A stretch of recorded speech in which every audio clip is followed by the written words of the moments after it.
तो आज हम लोग जो पढ़ने वाले हैं वो न्यूज़ में दो कारणों से है। ठीक है, the topic that we are going to study is in news for two reasons. First reason is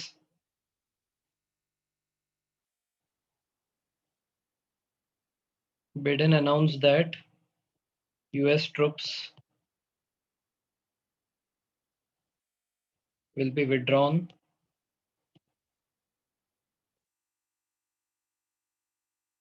completely, that is 100%,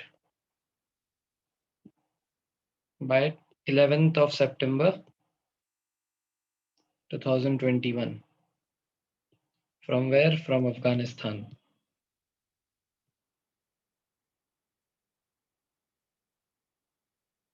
ठीक है, this is news number 1.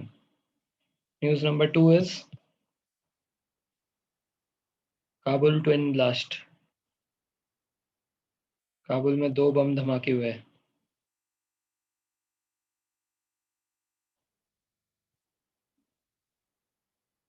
इधर हुए, गर्ल्स स्कूल में हुए।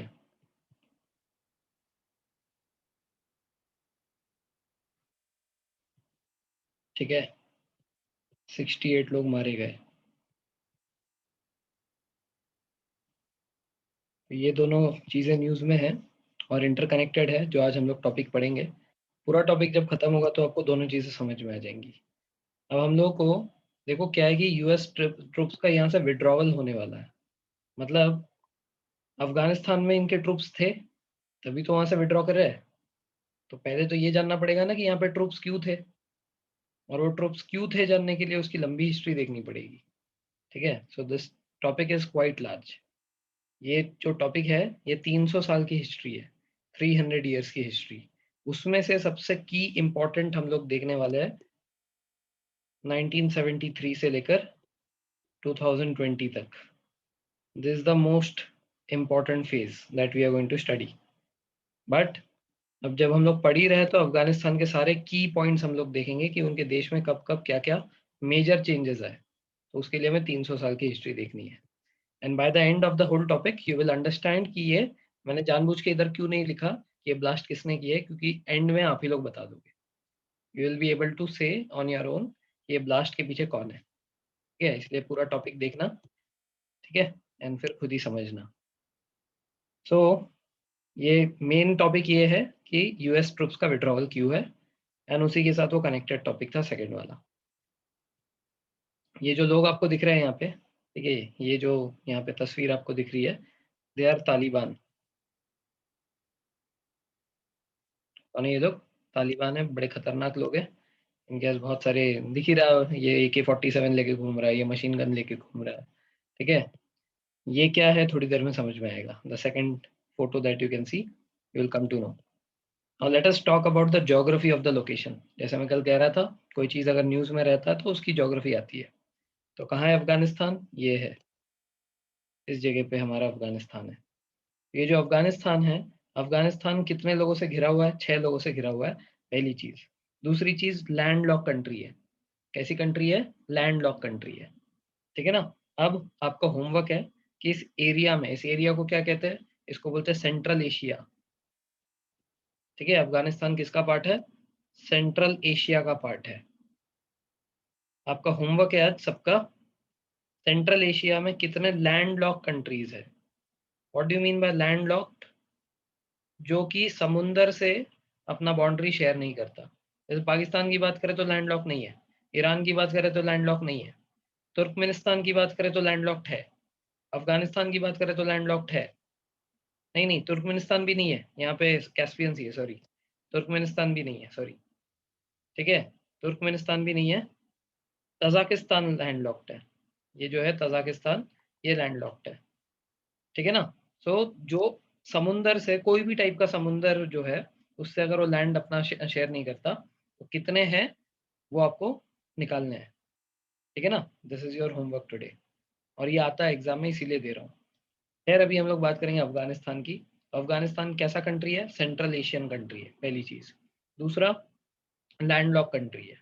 तीसरा, 6 लोगों से बॉर्डर शेयर करता है। कौन कौन? ईरान, तुर्कमेनिस्तान, उज्बेकिस्तान, तजाकिस्तान, हो गए 4, पाकिस्तान। और यहाँ से ये जो थोड़ा सा साइड दिख रहा है आपको, ये थोड़ा सा बाहर जा रहा है, यहाँ से इंडिया का नॉर्दर्न जम्मू कश्मीर का रीजन थोड़ा सा टच है, जस्ट बहुत ही बारीक सा एक हिस्सा इंडिया के उस जगह से टच है। अब वो भी इंडिया का वो जो हिस्सा है वो आता है पीओके के अंडर में, ठीक है, that area comes under PoK, but ऐसे देखा जाए तो इंडिया से ही टच है ना, तो इसलिए देखा जाए तो 6 कंट्रीज से अफगानिस्तान अपना बॉर्डर शेयर करता है। One of the important things is that ये जो पाकिस्तान के साथ इसकी बाउंड्री शेयर हो रही है, इस लाइन को कुछ कहते हैं, जल्दी बताओ, पढ़ाया है मैंने। The boundary between Afghanistan and Pakistan is called as dash line. Yes, Durand line. ठीक है, कैसा लाइन है ये? दुरान लाइन है। और यहाँ पे पर्वत है, द रेंज ओवर हियर, इसको कहते हैं हिंदू कुश पहाड़, हिंदू कुश माउंटेन रेंजेस है इधर, ठीक है ना। Hindu Kush ranges separates basically the Pakistan and Afghanistan, and also there is Durand line. Afghanistan का जो क्लाइमेट है वो कैसा है? एरिड क्लाइमेट है। एरिड मतलब सूखा, ठीक है। यहाँ पे हॉट एंड कोल्ड डेजर्ट्स है काफ़ी सारे। ये जो पूरा एरिया है यहाँ का, ये बहुत ज़्यादा हॉट डेजर्ट है, ठीक है, बहुत ज़्यादा हॉट।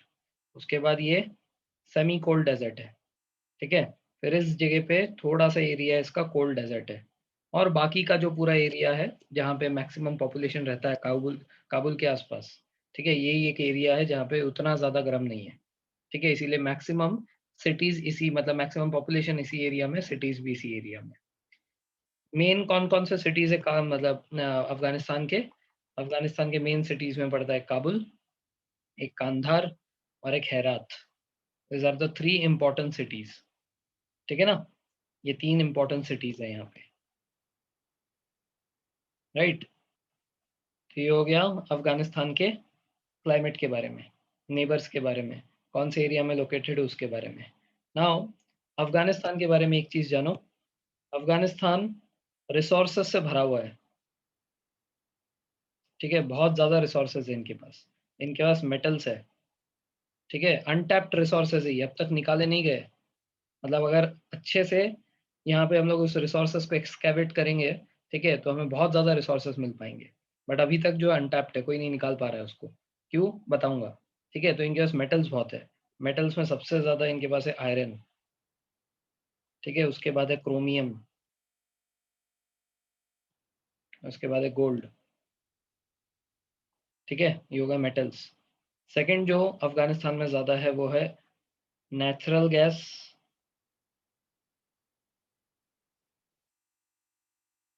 And petroleum. अभी भी अनटैप्ड है, निकाला नहीं है, ठीक है, नेचुरल गैस एंड पेट्रोलियम, ये भी उनके पास काफ़ी ज़्यादा है। तीसरी जो चीज़ है वो है ओपियम, चरस, गांजा, ये सब बनता है इससे, बेसिकली ड्रग्स बनाने के काम आता है। इंडिया ने उसको इलीगल बोला है, उन्होंने थोड़ी बोला है, तो उससे भी उनको बहुत पैसा मिलता है। लीगली इलीगली वो लोग उससे बहुत ज़्यादा पैसा कमाते हैं। तो दिस आर द 3 की ये क्या बोलते हैं economic factors by which this country earns, ठीक है। उसमें सबसे ज़्यादा ओपियम, ये इनको बहुत पैसा देता है। यहाँ से पाकिस्तान बेचते हैं, और वहाँ से थोड़ा बहुत अपने पंजाब आता है, फिर उड़ता पंजाब जैसी मूवी बनती है, ठीक है। So this are the things by which they get a lot of money. अब इसको ये लोग हार्नेस क्यों नहीं कर पाते? Why are they not able to get them out? Because Afghanistan जो है बहुत ज़्यादा इलिटरेट है।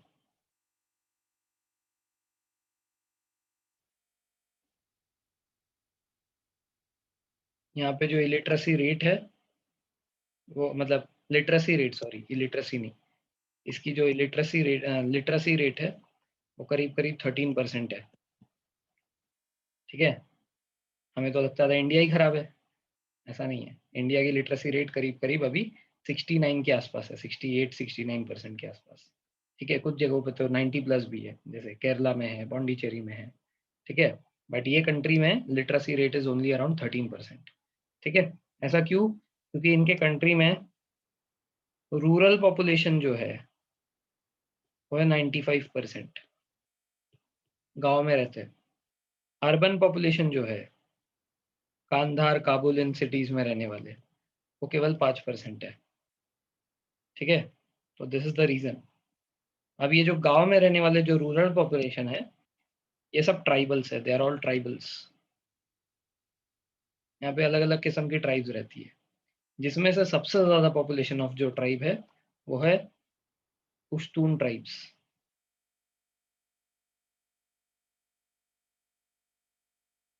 ठीक है, पुश्तून नाम सुना होगा आपने, अफरीदी सरनेम भी इसी का है, पुश्तून ट्राइब्स का है। ठीक है, शायद अफरीदी जो है। ठीक है, तो पुश्तून ट्राइब्स के जो लोग हैं, ये पुश्तून ट्राइब के लोग वो पठानी सूट पहनते हैं, जो आपने अगर वो मूवी देखी होगी केसरी,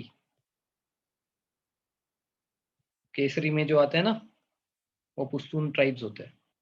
राइट, तो वो जो पठानी सूट आपने देखा है, वो वाले लोग यहाँ पे रहते हैं। ठीक है ना, तो ये हो गया एक मोटा मोटा, आपको मैंने अफगानिस्तान के बारे में बता दिया, देश के बारे में।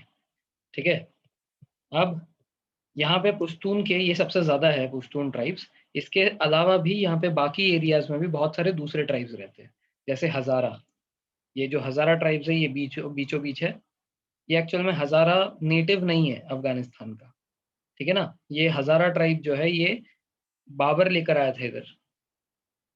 बाबर पता है ना, मुगल एम्परर बाबर। तो बाबर इंडिया में कहाँ से घुसा था, अफगानिस्तान से ही घुसा था। तो उसके पीछे पीछे जो ट्राइबल मैन आए थे, जिनको इंडिया पसंद नहीं आया था, बाबर के साथ काफी लोग आए थे, उनको इंडिया नहीं पसंद आया। उनको इंडिया में जो है गर्मी ज्यादा लगी थी। ठीक है, और यहाँ पे और ज्यादा गर्मी थी, लेकिन उसके बाद वो जब वापस जा रहे थे तो अफगानिस्तान तक ही जा पाए, वो अपने देश नहीं लौट पाए कभी। ठीक है, तुर्कमेनिस्तान, उज्बेकिस्तान, जहाँ से वो आए थे वहां पे कभी जा नहीं पाए, अफगानिस्तान में फंस गए और वहीं पे वो लोग रहने लगे। तो वो जो ट्राइब है, ठीक है, वो है हजारा ट्राइब, जो बाबर से आए थे, मतलब जो मुगल्स के देन है। ठीक है, अब जो तजाकिस्तान से जुड़ा हुआ कंट्री है, मतलब साइड है, वहां पे ताजिक लोग हैं। यहाँ पे एक ट्राइब है जो ताजिक है। ठीक है, जो उज्बेकिस्तान से जुड़ा हुआ जगह है, यहाँ पे ये जो ग्रीन कलर की देख रही है मार्किंग, ये सब उज्बेक्स है। ठीक है, जो बालूचिस्तान, बालूचिस्तान मतलब पाकिस्तान में एक है, तो वहाँ पे बालूची नाम की एक ट्राइब है, जो पाकिस्तान से टच है उस एरिया में। ठीक है, तो पुश्तून हो गया, हजारा हो गया, उज्बेक हो गया, ताजिक हो गया, बलूची हो गया। इसके सिवाय भी जो छोटे मोटे और दूसरे ट्राइब्स है इधर उधर फैले हुए हैं। तो इसका मतलब जो पूरा इनका कंट्री है ट्राइब से भरा हुआ है। And all this tribal people are rural people and they are mostly illiterate.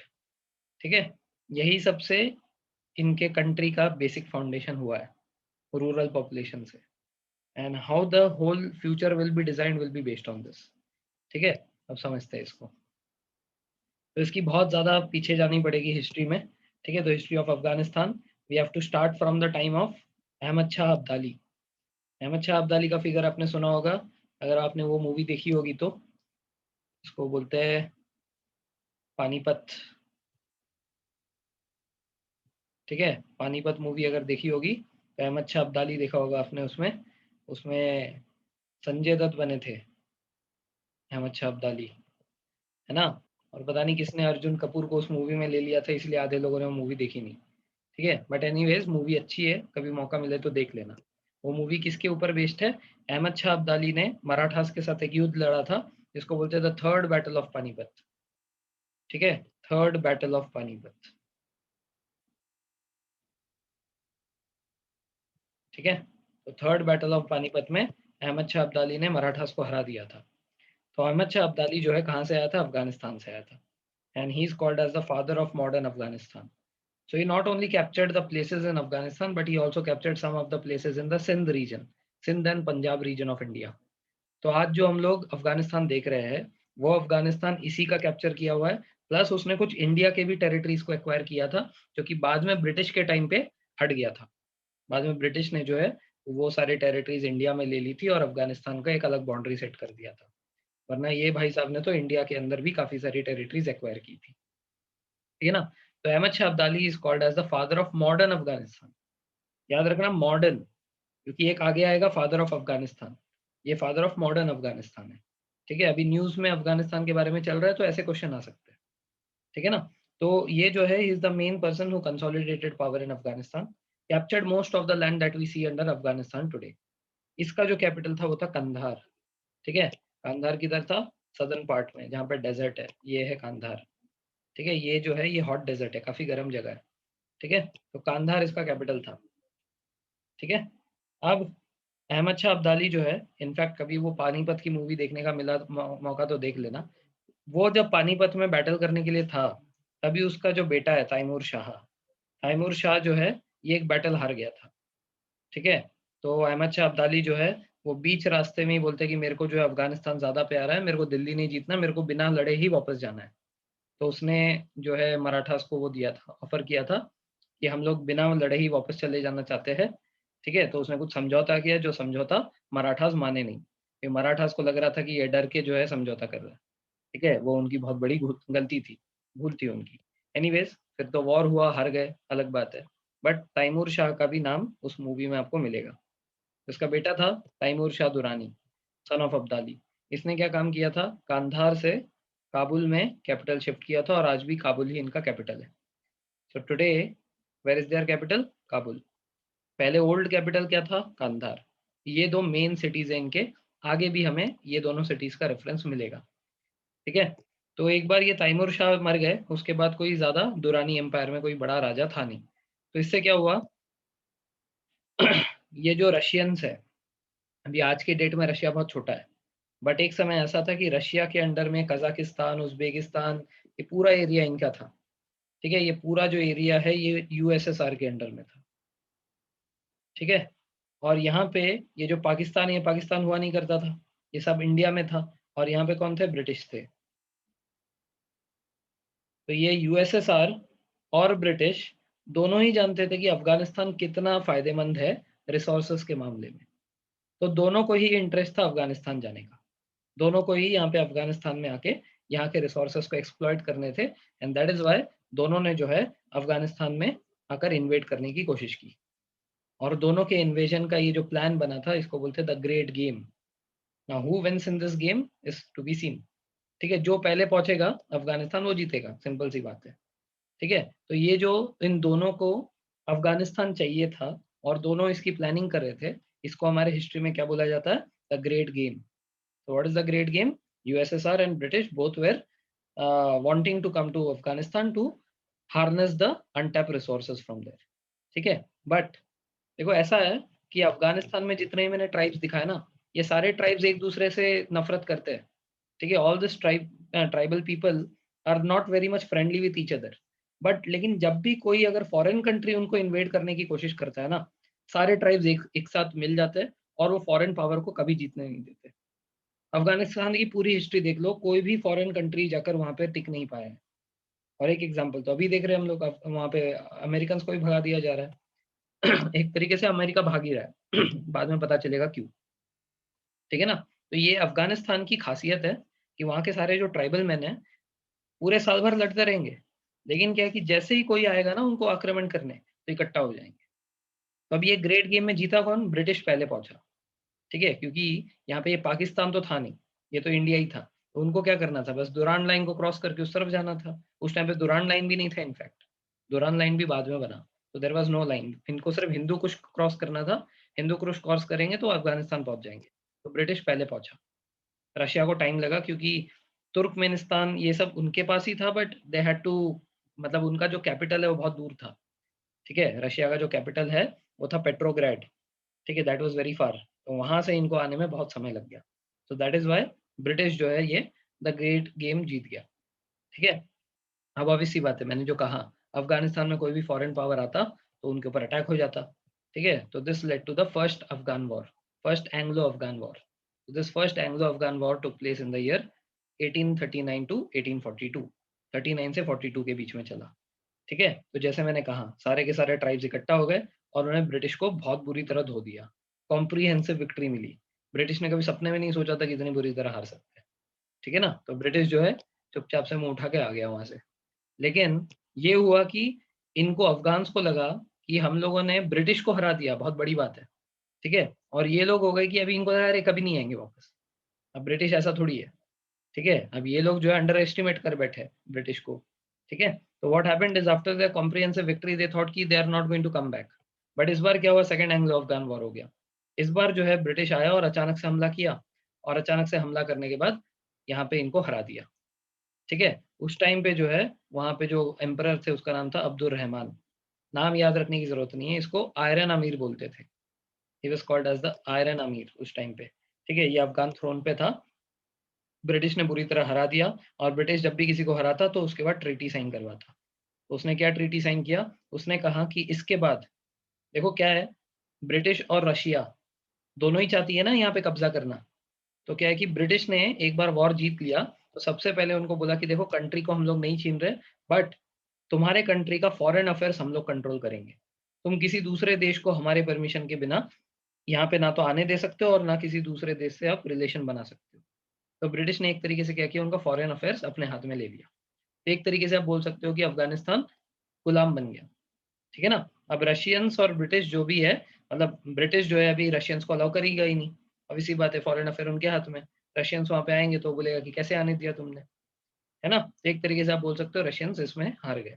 अब क्या हुआ, ब्रिटिश ने उनमें बाउंड्रीज़ फिक्स करवा दी। ये जो जगह दिख रहा है आज, ठीक है? ये जो इनकी बाउंड्री लाइन्स है, ये जगह फिक्स कर दी। यहाँ का जो लाइन है इसको कहते हैं दुरान line. So it was done after the second Anglo Afghan war, जिसमें ब्रिटिश जीत गया था। ठीक है? और ऊपर से कि ताकि ब्रिटिश मतलब टेरिटरी में एक्वायर ना कर जाए, ऊपर की भी बाउंड्री फिक्स कर दी थी। इसके बाद जो है यहाँ पे रशिया नहीं आना चाहिए। बाउंड्री फिक्स करके कहा कि अब कोई भी फॉरेन कंट्री से हमारा रिलेशनशिप नहीं हो सकता विदाउट आवर परमिशन। ठीक है ना? तो अब अब्दुल रहमान जो है वो कुछ समय के बाद गुज़र गए, तो उसका जो बेटा है, अब्दुल रहमान का जो बेटा, उसका नाम था Habibullah. Habibullah came to the throne. वो बड़ा शांत नेचर का था। वर्ल्ड वॉर 1 में भी उसने पार्टिसिपेट नहीं किया। ही did not side with anyone, ना तो रशिया की तरफ लिया और ना तो उसने जो है यूएस का साइड लिया, किसी का साइड नहीं लिया। वर्ल्ड वॉर 1 में एकदम न्यूट्रल रहा। अब यही इसका जो एकदम मतलब शांत नेचर था, क्वाइट एटीट्यूड था, ये इसके खुद के फैमिली मेंबर्स को पसंद नहीं आया, उसके बेटे ने उसको मार दिया। उसके बेटे का नाम था अमनुल्लाह। ठीक है? ये जो अमनुल्लाह था, एक्चुअल में इसका खून खौल रहा था कि ये ब्रिटिश हमको कैसे हरा कर गए। इवन दो हम लोग इतने पावरफुल है, ये ब्रिटिश ने कैसे हराया? तो अमानुल्लाह ने उसके पापा को मार दिया और वो सीट पे आ गया, थ्रोन पे आ गया, और उसके बाद उसने जो है अपनी पूरी सेना को रीऑर्गेनाइज़ किया, और ब्रिटिश के मतलब अब पहली बार क्या हुआ था, ब्रिटिश उनके कंट्री में जाकर अटैक किया था, उन्होंने नहीं किया। बट क्या बदला लेने के लिए they attack the British now. उन्होंने जो है ब्रिटिश को अटैक किया इंडिया में आके। एंड ब्रिटिश इस टाइम पे जस्ट फर्स्ट वर्ल्ड वॉर से उधरा ही था, है ना? ब्रिटिश जो है अभी 1914 से 1918 तक फर्स्ट वर्ल्ड वॉर लड़ा था। अभी जो समय चल रहा है ये है 1919। तो 1919 के मई से अगस्त, ठीक है? ये 3-4 महीने, ये 3-4 महीने में ब्रिटिश इंडिया को उन्होंने अचानक से अटैक किया अफ़गानिस्तान ने और हरा दिया। ब्रिटिश ने बोला ऐसे भी तुम्हारे देश में तो तुम लोग हमको अलाउ करते हो नहीं। वहाँ पे जाऊँगा तो ये जो सारे ट्राइबल मैन हैं एक साथ मिलकर लाल बत्ती देंगे। तो दैट इज़ व्हाई ब्रिटिश ने बोला कि छोड़ो यार, हम लोग तुम्हारा फॉरेन अफेयर भी कंट्रोल नहीं कर रहे, तुमको जो करना है करो। तो ब्रिटिश ने जो है एक एक तरीके से इनको इंडिपेंडेंस दे दिया। ठीक है? तो इनको क्या कर दिया, इंडिपेंडेंस दे दिया। तो अफ़गानिस्तान जो है इस दिन इंडिपेंडेंट हो गया, इसलिए अफ़गानिस्तान 19th अगस्त हर साल अपना इंडिपेंडेंस डे मनाता है। तो क्या छोड़ दिया था ब्रिटिश ने? उनका फॉरेन अफेयर्स छोड़ दिया था। बाकी पूरे कंट्री को उन्होंने ऐसे भी कभी कैप्चर नहीं किया। फिर उन्होंने क्या किया पता है? उन्होंने एक साइन बोर्ड लगा दिया अपने देश में। It is absolutely forbidden to cross this border into Afghan territory. जो भी आएगा, वो दूसरे तरफ लिखा था जो भी आएगा, आ तो अपनी मर्ज़ी से गया है, जाएगा नहीं अपनी मर्ज़ी से। दूसरी तरफ लिखा हुआ था वो। आई बात समझ में? तो अफ़गानी जो है, बड़े खतरनाक लोग थे। दिख रहा है ये? ये है पुश्तून्स। ठीक है? ये भाई साहब जो है इनकी टोपी भी गिरा दी। ठीक है? तुम रहोगे कोई ऑफ़िसर अपने देश में, हमारे इधर, हमारे तलवार के नीचे। ठीक है? तो ये थे पुश्तून्स, बहुत खतरनाक लोग थे। ठीक है? ये था पुराना अफ़गानिस्तान, जो कि अहमद शाह दुरानी ने पूरा कैप्चर करके रखा था। तो ब्रिटिश ने इसको थोड़ा काट दिया। ब्रिटिश ने जो है इनकी इस बाउंड्री को यहाँ से थोड़ा-सा बोल सकते हो काट दिया। अब देश उनका थोड़ा-सा छोटा हो गया। 1 सेकंड कलर चेंज करता हूँ।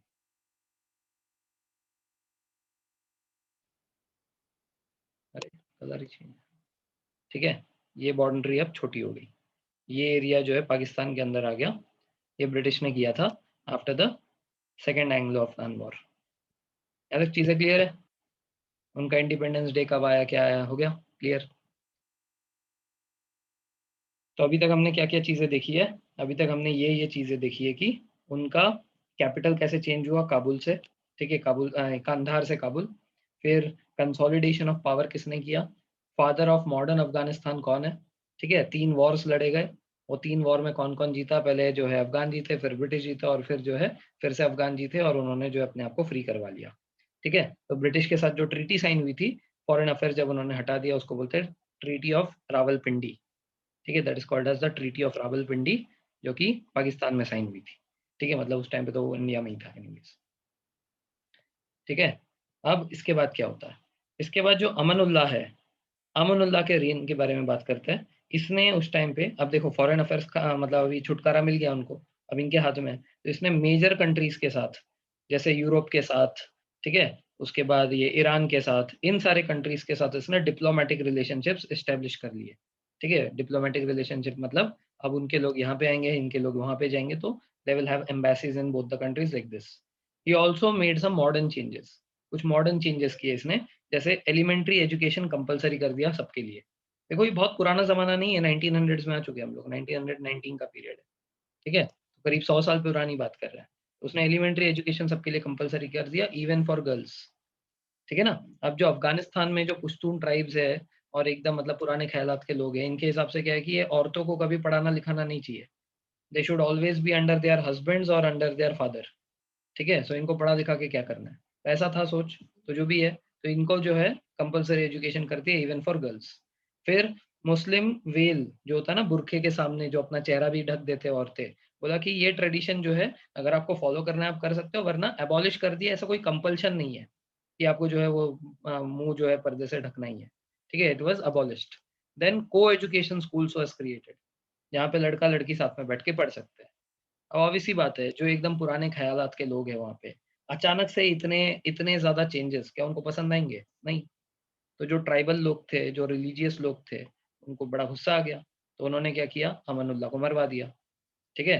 तो ये हबीबुल्लाह कलारकनी, ठीक है? ये जो इंसान है, he was one of the tribal main, इसने ये अमानुल्लाह को मार दिया, ठीक है? अब अमानुल्लाह को मार दिया, किसने मारा? कोई नहीं है ये, he is not from a royal family, ठीक है? तो क्या हुआ, मार दिया तो मार दिया। अब ये जो नादिर शाह है, he was the cousin of Amanullah.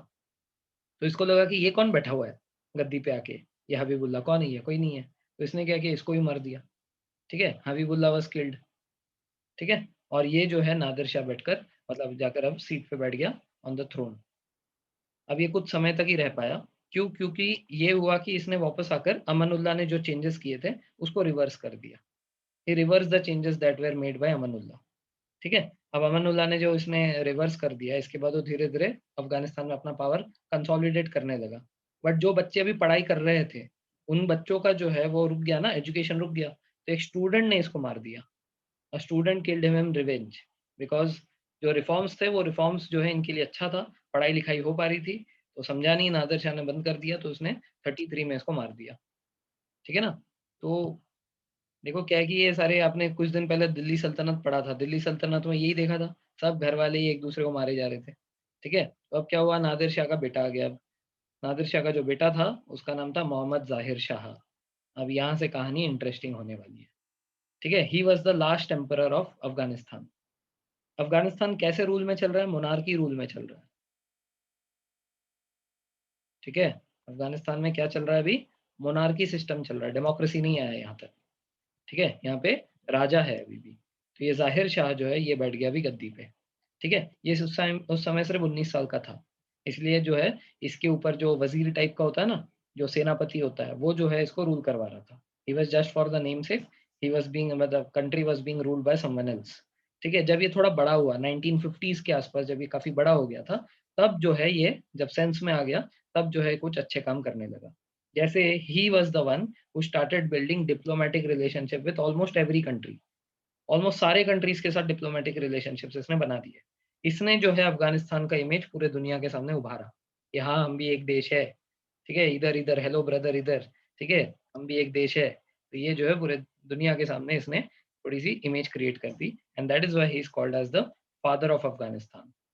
Ahmad Shah Abdali कौन थे? He was the father of modern Afghanistan. ये कौन है? He is the father of Afghanistan. कौन? ज़ाहिर शाह, ठीक है ना? अब 1953 में इसने अपना एक प्राइम मिनिस्टर सिलेक्ट किया, ठीक है। ही सेड कि अब मैं और अकेले डिसीजंस नहीं लेना चाहता, I want to distribute the power. He used to believe in distributing power, he did not always wanted to have the power for himself. ये डिसेंट्रलाइजेशन में विश्वास रखता था। तो इसने क्या किया, इसका जो कजन ब्रदर था उसका नाम था मोहम्मद दाऊद खान, और पता नहीं मुस्लिम्स में ये चलता है शायद, यही इसका जो कज़न ब्रदर है वो उसका सन इन लॉ भी था। मतलब क्या कि ये ज़ाहिर शाह के बेटी से शादी भी किया होगा इसने, ठीक है? So he was cousin brother as well as son in law, ठीक है? तो ये जो है ये प्राइम मिनिस्टर बन गया। अब ये जो इंसान है, इसका बहुत क्लोज़ रिलेशनशिप था सोवियत यूनियन के साथ। रशियंस के साथ इस इंसान का काफ़ी अच्छा रिलेशनशिप था, और उससे भी अच्छा रिलेशनशिप पाकिस्तान के साथ था। So this is where we come to know that Afghanistan had close ties with Russia as well as with even more closer with Pakistan, और ये हमें आगे और काम आएगा, ठीक है। लेकिन क्या हुआ कि कुछ डिस्प्यूट्स हुए थे पाकिस्तान के साथ अफगानिस्तान के, जिसकी वजह से बहुत ही गहरी इकोनॉमिक क्राइसिस आई थी, ठीक है, इन द ईयर 1963, एंड जिसकी वजह से बहुत सारा नुकसान हुआ था अफगानिस्तान को। इसीलिए क्या है कि इसको रिजाइन करना पड़ा, मोहम्मद दाऊद खान को रिज़ाइन करना पड़ा from the post of PM. अब ज़ाहिर खान, ठीक है, जो राजा है उसने बोला कि मैं ही सँभाल लूँगा, अब किसी को पीएम-वीएम बनने की ज़रूरत नहीं है। तो 63 से जो है वो राजा बन गए, ठीक है? अब राजा बने-बने इन्होंने क्या किया? देखो ये तो मैंने दिखाया, ये जो है ये अमानुल्लाह है। This photo that you can C is Amanullah, and this photo you can C is this is ज़ाहिर शाह, ठीक है? ये अमानुल्लाह और ज़ाहिर शाह है, ठीक है? तो ज़ाहिर शाह 63 के बाद जब उन्होंने अपने हाथ में कंट्रोल ले लिया, so what it did is उन्होंने एक कॉन्स्टिट्यूशन बनाया।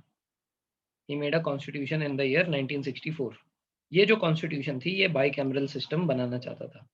This wanted to give bicameral system to the government. अब देखो बाइकैमरल सिस्टम किस में होता है? डेमोक्रेसी में होता है, ठीक है ना? बाइकैमरल का मतलब क्या है जल्दी बताओ ज़रा? एवरीवन नोज़, पढ़ा है ये, पॉलिटी में पढ़ा है हमने bicameral. What is the meaning of bicameral? What houses? Yes, upper house and lower house. Very good, ठीक है? तो upper house and lower house, ठीक है ना? अब देखो लोअर हाउस जो होता है ये होता है लोकसभा, बराबर? और अपर हाउस जो होता है ये होता है राज्यसभा। अब डायरेक्ट इलेक्शन कौन से हाउस में होता है जल्दी बताओ? डायरेक्ट इलेक्शन मतलब जहाँ पे लोग सिलेक्ट करते हैं बाय इलेक्शंस, लोकसभा में होता है। Yes, very good. और राज्यसभा में कहाँ से आते हैं? फ्रॉम स्टेट्स, स्टेट से आते हैं। और राज्यसभा में 12 सीट्स रिजर्व्ड रहती है, किसके लिए? 12 seats are reserved there. Who appoints those people? President, yes. Exactly यही सेम चीज देखो यहाँ पे भी हो रहा है। एग्जैक्टली सेम चीज आपको यहाँ पे दिखेगा, देखो। तो ये जो इन्होंने बाइकैमरल सिस्टम बनाया, इसमें क्या था, प्रोविजन क्या था? 1/3 of the people will be appointed by the king. मतलब ये मान लो रिकमेंडेशन ऑफ द प्रेसिडेंट जैसा। 1/3 will be elected by the people directly, that means Lok Sabha जैसा। And 1/3 will be indirectly elected by the province assemblies, state में से MLAs जो है वो लोग अपॉइंट करेंगे। मतलब ये राज्यसभा जैसे हो गया। तो ये प्रोविंशियल असेंबली से आएंगे जो, मतलब वो राज्यसभा जैसे। Elected directly by the people मतलब लोकसभा, और ये अपॉइंटेड बाय द किंग मतलब reserve seat to be nominated by the president जैसे। तो एग्जैक्टली जैसे डेमोक्रेसी में होता है वैसे ही था। सिर्फ नाम के लिए इधर क्या है, प्रेसिडेंट नहीं है, यहाँ पे किंग है, ठीक है। सो दिस वाज कॉल्ड जाहिर शाह एक्सपेरिमेंट विद डेमोक्रेसी। तो इतना समझ में आ रहा है कि अफगानिस्तान थोड़ा सा डेमोक्रेसी की तरफ जाना चाहता था। ऑब्वियस सी बात है, जब डेमोक्रेसी होगी, जब ऐसे यहाँ पे जो है पीपल इलेक्ट करेंगे, तो पीपल किसको इलेक्ट करेंगे? पॉलिटिकल पार्टीज को ना। So after this what happened is after 1964 political party started to come up. One of the such political party was PDPA. एक पॉलिटिकल पार्टी आ गया जिसका नाम people's democratic party of Afghanistan, ठीक है। अब ये पीडीपीए जो है, ये याद रखना, बड़ा काम आएगा ये, ठीक है। अब कब बना था? 1964 में बना था पीडीपीए। सर ये सब ट्राइबल्स को मालूम था, और उनका हाँ था। उनका हाँ था मतलब वो लोग अलाउ कर रहे थे, ऐसा पूछ रहे हो क्या?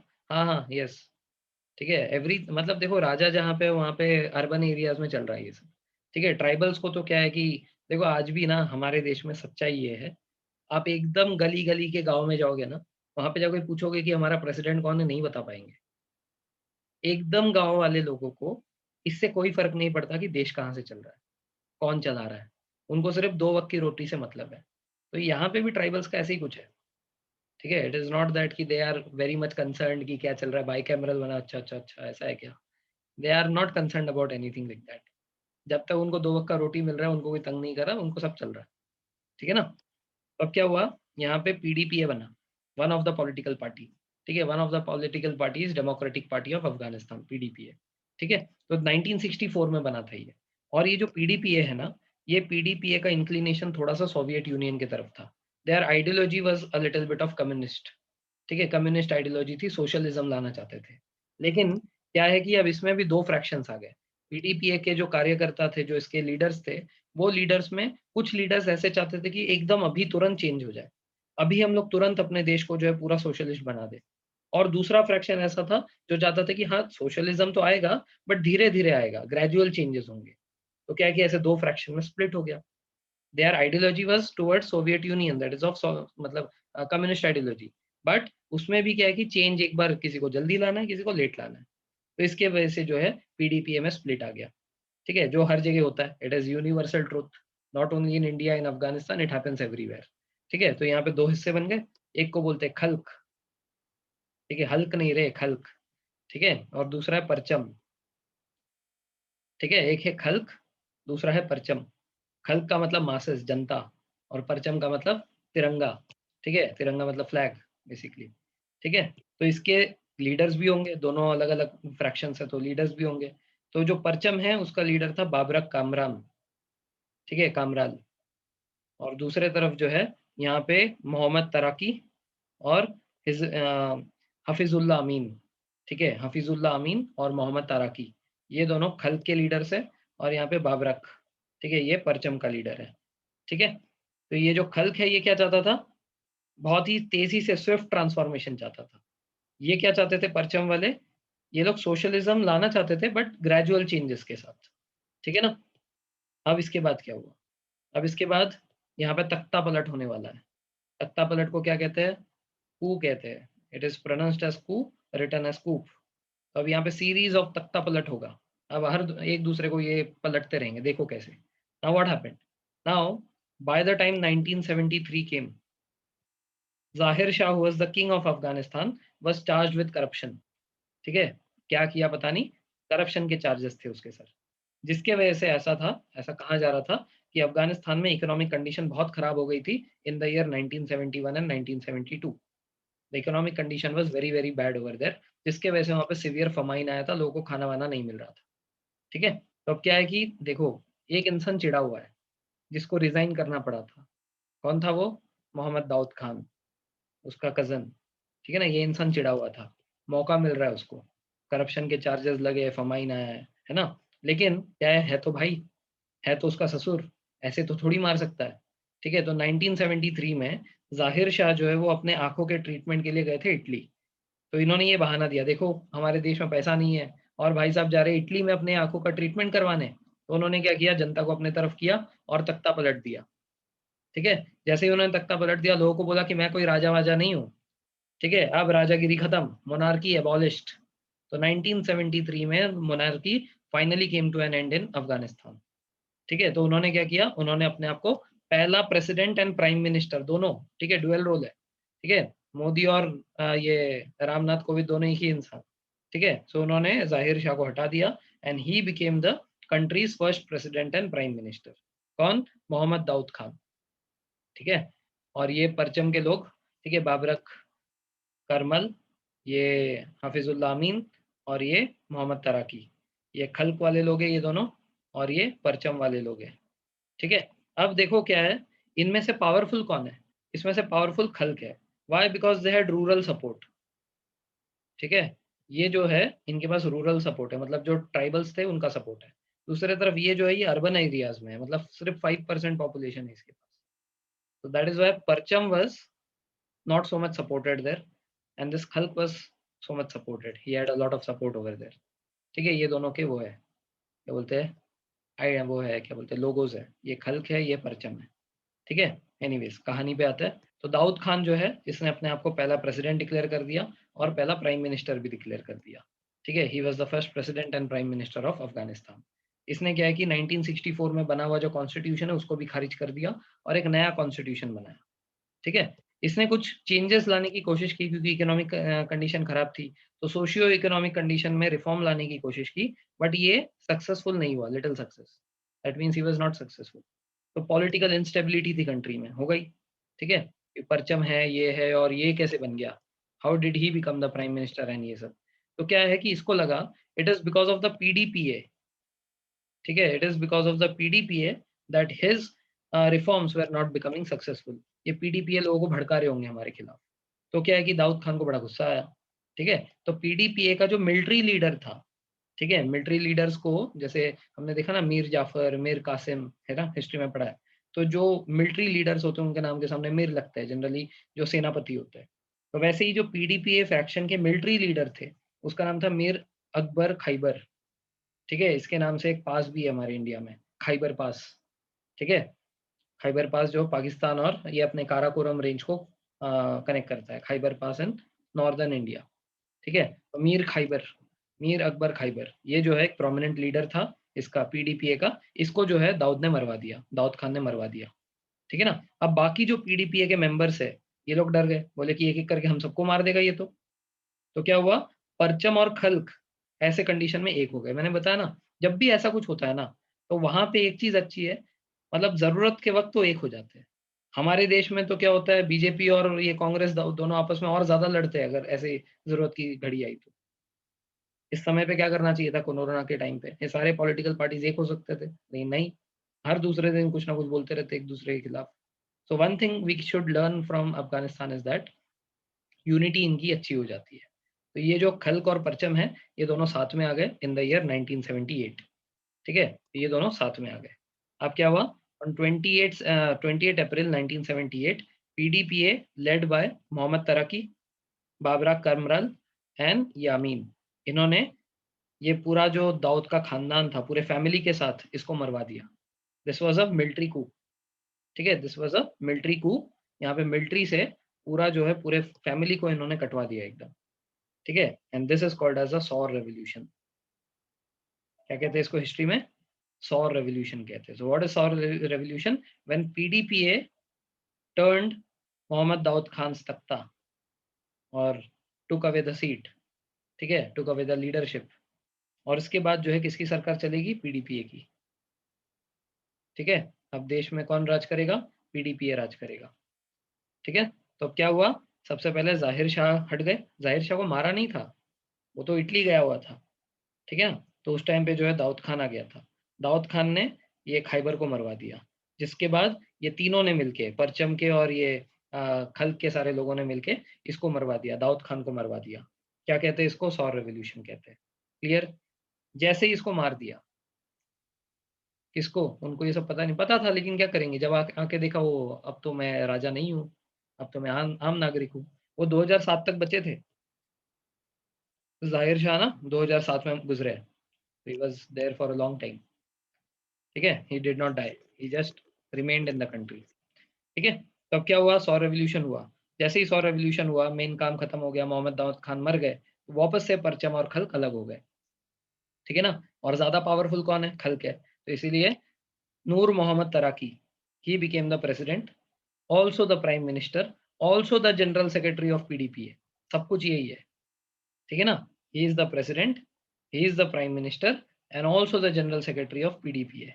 ठीक है? हमारे सैलमोन भाई ने भी इधर से ही सीखा है सब। ही is the actor, he is the director, he is the producer and फिर आता है थर्ड वेव, राधे। ठीक है? तो ये वैसे ही है हमारे अपुनीश भगवान है, राइट? ठीक है? तो मोहम्मद नूर तराकी जो थे, ये प्रेसिडेंट बन गए, प्राइम मिनिस्टर बन गए, जनरल सेक्रेटरी भी बन गए। ठीक है ना? And he named the country as, अब देखो यहाँ पे इम्पोर्टेंट है, he named the country as democratic republic of Afghanistan. ठीक है? नाम भी गलत देता है नालायक। नाम क्यों गलत है? ये कौन से टाइप के लोग हैं? कम्युनिस्ट टाइप के लोग हैं। और क्या बोल रहा है? डेमोक्रेटिक बोल रहा है। कम्युनिस्ट कैसे डेमोक्रेटिक हो सकता है? फिर भी बोल तो रहा है डेमोक्रेटिक, बट था नहीं डेमोक्रेटिक। ठीक है? दे वर ऑल कम्युनिस्ट। तो अब क्या हुआ? अब ये जो अमीन था, ये भी तो खल्क का एक इम्पोर्टेंट लीडर था। अब ये खुद प्रेसिडेंट है, खुद प्राइम मिनिस्टर है, खुद जनरल सेक्रेटरी भी और अमीन। हम क्या करें, मर जाए? तो अमीन जो है वो जाकर उसको बोलता है कि भाई मेरे को कुछ तो दे दे, मैं भी तो तेरे साथ ही लड़ा था। तो अमीन को जो है इसने मार्च 1979 में प्राइम मिनिस्टर बना दिया। ठीक है? प्रेसिडेंट वो खुद ही रहा, प्राइम मिनिस्टर जो है अमीन को बना दिया। ठीक है? और जैसे ही एक स्टेज आप चढ़ते हो तो दूसरे स्टेज की भूख तो लगती है। तो मार्च में जो है ये प्राइम मिनिस्टर बना था, इसने क्या किया सितंबर में इसको मार दिया। किसको? तराकी को। ठीक है? He overthrew and killed Taraki and he became the president. ये तो होना ही था। ठीक है? ये तो अपने को मालूम रहता है ना? Plot twist. So this was known to us now.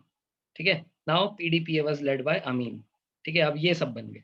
अब he became the president, he became the prime minister, he became the general secretary of PDPA. ठीक है? तो अब जो है ये क्या लगाना चाहता था वहाँ पे, ये जो मार्क्सिस्ट लेनिनिस्ट पॉलिसीज़ है, he wanted to establish that. Marxist Leninist policy मतलब क्या? Communist principles. ठीक है? He wanted to have the communist principles. But क्या जनता क्या आँख बंद करके बैठी है क्या? नहीं ना। अब इनके पास, खल के पास सबसे ज़्यादा पावर तो था। क्यों? क्योंकि सारे रूरल लोग इनके सपोर्ट में थे। बट क्या ये लोग नहीं देख रहे कि तराकी पावर में आया, फिर जो है अमीन वाइस ये क्या बोलते हैं प्राइम मिनिस्टर बना, फिर उसने उसी को मार दिया। तो ये सब देखने की वजह से क्या हुआ कि धीरे-धीरे अमीन के हाथ से जनता फिसलती रही। ठीक है? He started losing the people. ठीक है? एंड वो जो है सितंबर में बना ना, बाय द टाइम डिसेंबर केम, दिसंबर तक इसके साथ कोई नहीं था। जनता नहीं थी इसके साथ। ठीक है? तो दिसंबर में इसका पावर बहुत कम हो गया। Right? Now what happened is during this few months सितंबर से लेकर दिसंबर तक what he had done is इसने कुछ-कुछ चेंजेस किए थे। He made certain changes in the country. क्या-क्या था? Men were obliged to cut their beards. ये जो मुसलमान बड़े-बड़े दाढ़ी रखते थे, सारे दाढ़ी को काटने पड़ेंगे, obliged थे वो लोग। ठीक है? मतलब कंपल्शन बना दिया था कि तुमको दाढ़ी काटने हैं। ठीक है? वुमेन कुड नॉट वेयर चादर। चादर मतलब वही है पूरा बुर्खा टाइप का, वो नहीं पहन सकते। चद्दर बेसिकली एक एक तरीके से। ठीक है? एंड मॉस्क में नहीं जा सकते। क्यों भई मुस्लिम देश है, मॉस्क में नहीं जा सकते तो बहुत ही बड़ी गलती कर दी थी इसने। वो खुद भी मुसलमान है, बट फिर भी बोला मॉस्क में नहीं जा सकते। अब ये सब वो खुद नहीं कर रहा है, कौन करवा रहा है इससे? सोवियत यूनियन करवा रहा है उससे। कि सोवियत यूनियन इसको गुलाम बनाना चाहता था देश को। तो उसकी बात मानकर इसने ये सब कर दिया। तो ऑब्वियस सी बात है क्या होगा? दिसंबर तक इसके तरफ कोई नहीं था। ठीक है ना? दिसंबर तक इसके इसके पीछे जो लोग खड़े थे, जो इसके पास जो 95% पॉपुलेशन था, कोई नहीं आया। ठीक है ना? अब इसने कुछ अच्छे चेंजेस किए थे। अच्छे चेंजेस जैसे वुमेन का फ़ोर्स्ड मैरिज बंद करवा दिया था। ठीक है? फ़ोर्सफुली कोई कोई किसी को शादी नहीं करवा सकता, लड़कियों को। Recognisation of women's right to vote. Women's को वहाँ पे राइट टू वोट नहीं था, वो वुमेन्स को उसने राइट टू वोट भी दिलाया था। These are the 2 good changes he made. But ये जो चेंजेस ऊपर उसने किए थे ना, इनफैक्ट ये जो है ये गुड चेंजेस हम लोग बोल रहे हैं। This is good change for मतलब पीपल लाइक अस। बट आप सोचो उस ज़माने में जो वहाँ के ट्राइबल लोग थे, क्या उनको ये सब चेंजेस पसंद आएँगे? वुमेन का जो है मैरिज बंद करवा दिया मतलब फ़ोर्स्ड मैरिज, वुमेन्स को राइट टू वोट दे दिया, so they did not like this. So what happened is he lost all support by December. ठीक है ना? तो दिसंबर तक जो है इससे सपोर्ट हट गया, तो फिर क्या हुआ? अब परचन जो है, परचन ताकतवर बन गया। ठीक है? तो परचन जो था, ही केम वेरी क्लोज टू ये क्या बोलते हैं सोवियत यूनियन। ठीक है? क्योंकि अब देखो सोवियत यूनियन को भी उस इंसान से कोई मतलब नहीं था, अमीन से कोई मतलब नहीं था। उनको तो देश जीतना है। तो उन्होंने देखा कि जैसे ही अमीन का कंट्रोल लूज़ हो रहा है, तो परचन के साथ क्लोज आ गया ये सोवियत यूनियन। ठीक है? और इन्होंने हेल्प किया अमीन को मारने में। तो आमीन को मार दिया और आमीन को मारने के बाद जो परचन का जो लीडर था, नाम क्या था उसका? बबरक, ठीक है? Babrak Karmal, he became the president, ठीक है ना? अब जब ये प्रेसिडेंट बने, तो प्रेसिडेंट बनने के बाद इन्होंने वापस से वही सारे मार्क्सिस्ट रूल देश में लागू किए। अब जो ट्राइबल्स थे, अब कहाँ जाए? पहले तो 2 साइड से खल्क था और ये था, क्या बोलते हैं परचन था। खल्क ने गलती की, तो सब परचन की तरफ आ गए। अब परचन भी तो वही कर रहा है because this this people are also क्या बोलते हैं कम्युनिस्ट। अब लोग कहाँ जाए? तो लोगों ने रिवोल्ट करना स्टार्ट किया। तो जब लोगों ने रिवोल्ट करना स्टार्ट किया, तो करमल ने क्या किया, इन्होंने जो है सोवियत आर्मी को बुला लिया। बोला कि अब मेरे से नहीं संभल रहे, एक काम करो तुम ही आ जाओ। तो जैसे ही ये बाबरक करमल ने बोला, तो ये सोवियत आर्मी आ गई। दिख रहा है ये टैंक भर-भर के आ रहे हैं। तो इसका मतलब जैसे ही ये ट्राइबल लोग कुछ करते, तो वैसे ही ये जो है उनको चुप करवा देते। कहीं हाथ से, कभी लात से, कभी गोली से। ठीक है? तो ये रेड आर्मी आ गई। दिख रहा है ये कम्युनिस्ट फ्लैग, ये सब रशियंस है। तो रशियंस जो है जो इनको चाहिए था, देश में आने का मौका चाहिए था, आ गए। अब वो क्या बोलकर आए? ये बोलकर थोड़ी आएँगे कि हम लोग यहाँ पे लोगों को मारने आ रहे हैं। उन्होंने कहा कि हम लोग यहाँ पे जो रिसोर्सेज़ है, वो रिसोर्सेज़ तुमको देना चाहते हैं निकाल के। तेल निकलेगा तो तुम्हारी ही कंट्री का भला होगा, गोल्ड निकलेगा तुम्हारी ही कंट्री का भला होगा। बट लोग तो समझ रहे थे ना क्या हो रहा है, ठीक है ना? सो what happened is this Soviet people came and started to interfere in their politics and this people, the tribals in Afghanistan went against them. ठीक है, उन्होंने विद्रोह कर दिया। अब क्या है कि ये कौन से पीरियड में हो रहा है ये सब? This is the year 1979। That means this falls between this year 1945 to 1991। ये ईयर क्यों लिख रहा हूँ मैं? What happened between this period? क्या हुआ था इस दौरान में?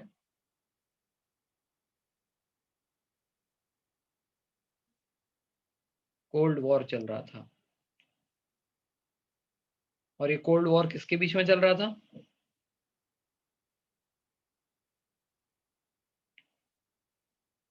यूएसए और यूएसएसआर के बीच में चल रहा था।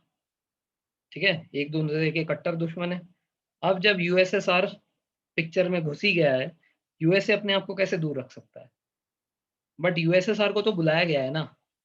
यूएसए इतना भी बेशर्म नहीं है कि बीच में ऐसे ही घुस जाएगा। ठीक है? बट थोड़ा बेशर्म तो है। तो इसने क्या किया?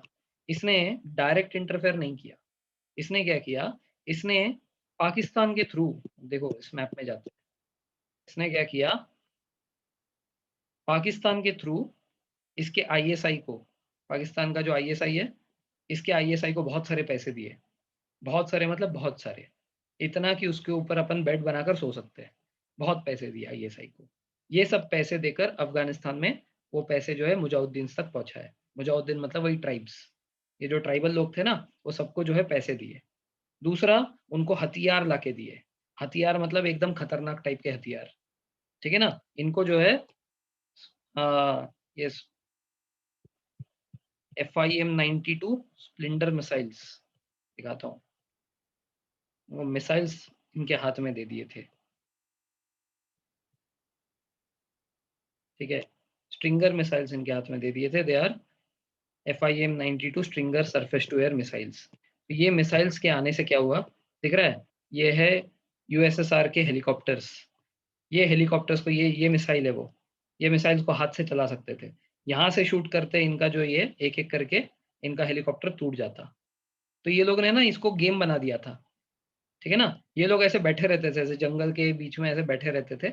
जैसे कोई हेलीकॉप्टर आता था, एक-दूसरे, "ए देख, देख, देख हेलीकॉप्टर आ रहे हैं, चल देखते तू कितना फोड़ता, मैं कितना फोड़ता हूँ।" गेम खेलते थे ये बैठ के। आ रही बात समझ में? तो they used to start they started playing game with them. तो मतलब ऐसे-ऐसे इंसानों के हाथ में ऐसे खतरनाक हथियार आएँगे तो क्या होगा? ठीक है? तो they started hitting this targets and इसके बाद जो है रशिया का इधर जीना मुश्किल हो गया था। बहुत हथियार मिले, ठीक है? बहुत ज़्यादा हथियार मिले, बहुत ज़्यादा पैसे मिले। ठीक है? ये है रोनाल्ड रीगन। ये भाई साहब प्रेसिडेंट थे अमेरिका के 1981 से लेकर 1987 तक। ठीक है? He was the president of USA between 1981 to 1987। तो ये जो है ये मुजाहिदीन के साथ बैठकर दिख ही रहा है आपको, चाय-कॉफ़ी चल रहा है इनका, है ना? पैसे की लेन-देन और भाई कितना चाहिए और टेबल के नीचे से टेबल के ऊपर से सब चल रहा था इनका। ठीक है? So there is a very viral picture of he, मतलब ये प्रूफ है कि इसने जो है पैसे दिए थे। ठीक है? बहुत ज़्यादा पैसे दिए थे और सिर्फ़ खुद ही नहीं दिए, पाकिस्तान के थ्रू तो दिलवाया, साथ ही साथ सऊदी अरेबिया से भी दिलाया। पाकिस्तान तो छोड़ो, उसकी तो क्या ही औकात है, क्या ही पैसा दिया होगा उसने। सऊदी अरेबिया से भी उन्होंने बहुत पैसा उनको दिलवाया। ठीक है? इसको अमेरिका कहता है ऑपरेशन साइक्लोन। ठीक है? This is called as operation cyclone, जो कि यूएसए के सीआईए ने, सेंट्रल इन्वेस्टिगेशन एजेंसी, ये इनका खुफिया एजेंसी है जैसे इंडिया का रॉ है। तो ये सेंट्रल इन्वेस्टिगेशन एजेंसी ने बहुत ही खुफिया तरीके से किया था, इतना खुफिया कि हम लोग भी देख पा रहे हैं उसके पिक्चर्स। तो इतना खुफिया था वो, ठीक है ना? तो ऑपरेशन साइक्लोन इन्होंने करवाया, जिसके थ्रू इन लोगों ने क्या किया कि ये जो मुजाहिदीन्स थे, ठीक है? ये जो ट्राइबल्स थे, इन लोगों के हाथ में पैसे और हथियार दे दिए। इतने हथियार दिए, इतने पैसे दिए कि इतना इंश्योर हो गया था कि यहाँ पे रशियंस टिक नहीं पाएँगे। रशियंस क्यों आए थे? इन लोगों को जो है यहाँ से रिसोर्सेज़ लेने थे, इनको और कुछ कुछ चाहिए नहीं था। ठीक है? तो सोवियत के हेलीकॉप्टर्स जैसे ही आते थे, ये लोग जो है ये स्ट्रिंगर मिसाइल से, सरफेस टू एयर मिसाइल से उड़ा देते थे। ठीक है? तो पहले जो है 3 बिलियन दिए। ठीक है? तो दे गेव 3 बिलियन, उतना ही सऊदी अरेबिया ने भी दिया बिटवीन 1981 टू 87, 81 से 87 के बीच में, ठीक है? तो इतना पैसा दिया, इतने हथियार दिए कि अब यहाँ पे जो रशियंस थे इनका जीना मुश्किल हो गया। सोवियत ने डिसाइड किया हम लोग यहाँ पे नहीं रहेंगे, कुछ ऐसे भी नहीं मिला, लोग मर रहे हैं बस उसके, ठीक है? यहाँ पे जो उनके सैनिक आ रहे हैं, मर रहे हैं, सैनिक आ रहे हैं, मर रहे हैं। तो इन्होंने 89 में खाली करने का सोच दिया, ठीक है? Now we will go back. तो ये जो पीरियड था 1979 से 1989 तक, ठीक है? इसको बोलते हैं Soviet Afghan war. This period is called as Soviet Afghan war. तो हू इज़ हू? ये जो साइड्स है, ये साइड्स यहाँ पे मैंने लिखे हैं, कौन किस तरफ था? ये जो सोवियत अफ़गान वॉर हुआ, इसमें सोवियत आर्मी एक तरफ है। इसको बुलाया किसने था? परचन ने बुलाया था, ये एक तरफ है। परचन के साथ कौन थे? सिर्फ अर्बन ड्वेलर्स थे, मतलब 5% के अफ़गान लोग। दूसरे तरफ रिलीजियस लीडर्स थे एंड सारे मुजाहिदीन्स या तो ट्राइबल्स थे। They are 95% Afghan population. So that is why this is called as Soviet Afghan war. And एक तरीके से आप ये भी बोल सकते हो ना, इस तरफ यूएसए भी है, ठीक है? This side is also having USA, जिसका प्रेजेंस हमें दिख नहीं रहा है बट है, भगवान का हाथ है ऊपर से, ठीक है? तो इस तरीके से सोवियत अफ़गान वॉर हुआ, जिसमें जीत किसकी हुई? इनकी हुई, ये मुजाहिदीन की हुई। 89 में सोवियत यूनियन यहाँ से भाग गया, ठीक है? रशिया ने इनका देश छोड़ दिया, ठीक है ना? बट हाउएवर यहाँ पे पीडीपीए की सरकार और कुछ साल चली, ठीक है? पीडीपीए जो है, इनकी सरकार 92 तक चली, 1992। तो ये 89 से लेकर 92 का जो पीरियड था, इसमें भी सोवियत यूनियन ही अब देश में नहीं है बट वहाँ से इनको कंट्रोल कर रहा था, ठीक है? तो इनका जो पीडीपीए का जो प्रेसिडेंट था, उसको वहाँ से रशिया ही हर चीज़ गाइड कर रहा था, ठीक है? तो फाइनली 1992 में पीडीपीए की सरकार खत्म हो गई, जिसका जो लास्ट प्रेसिडेंट था, वो था नाज़िबुल्लाह। नाज़िबुल्लाह का सपोर्ट 1992 के अर्ली डेज़ में चला गया। तो अब नाज़िबुल्लाह को हटा दिया गया, पीडीपीए सरकार खत्म हो गई, ठीक है ना? पीडीपीए सरकार खत्म हो जाने के बाद क्या हुआ? पीडीपीए सरकार खत्म हो जाने के बाद इतना पैसा आया, इतना हथियार आया कि अब अफ़गानिस्तान के अंदर बहुत सारे टेररिस्ट ऑर्गनाइज़ेशंस बन गए। And not only USA, USA तो रोल मॉडल था, ठीक है? यूएसए कर सकता है तो हम सब कर सकते हैं। तो पाकिस्तान ने भी कुछ वहाँ पे जो है अपने खुद के टेररिस्ट ऑर्गनाइज़ेशंस बनाए।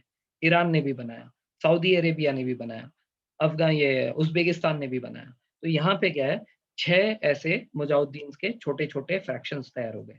ठीक है? तो पाकिस्तान सपोर्टेड था इस्लामी, ठीक है? ईरान का सपोर्ट था हफ्ज़-ए-वहादत, ठीक है? सऊदी अरेबिया का था इत्तेहाद-ए-इस्लामी, ठीक है? और इनके ये चीफ के नाम हैं, गुलबदीन हक़्तेमार, ठीक है? उसके बाद अब्दुल अली मिर्ज़ारी, ठीक है? अब्दुल रसूल सफ़ाया, जो भी है, ठीक है? So these are the organisations, these are the heads and these are the country supporting them. और भी कुछ-कुछ है, ठीक है? ये है उज़्बेकिस्तान का जो है ज़ुविशेमिली, ठीक है? और फिर 2 तो अफ़गानिस्तान के खुद के देश के थे, जो कि डिफेंस मिनिस्टर कंट्रोल कर रहा था, डिफेंस मिनिस्ट्री के अंडर में था। एक था सौराय नज़र और दूसरा था हरकत-ए-इस्लामी। इसका हेड था अहमद शाह मसूद, इसका नाम याद रखना। अहमद शाह मसूद का और अब्दुल रशीद दस्तुम का, इन दोनों का नाम याद रखना, क्यों बाद में पता चलेगा, ठीक है? तो ये 6 टेररिस्ट ऑर्गनाइज़ेशंस थे, जो कि आप एक तरीके से बोल सकते हो कि मुजाहिदीन्स हैं। ये मुजाहिदीन्स इतने ताकतवर कैसे बने? हमारे यूएसए भाई साहब की देन है ये। तो अब क्या हुआ?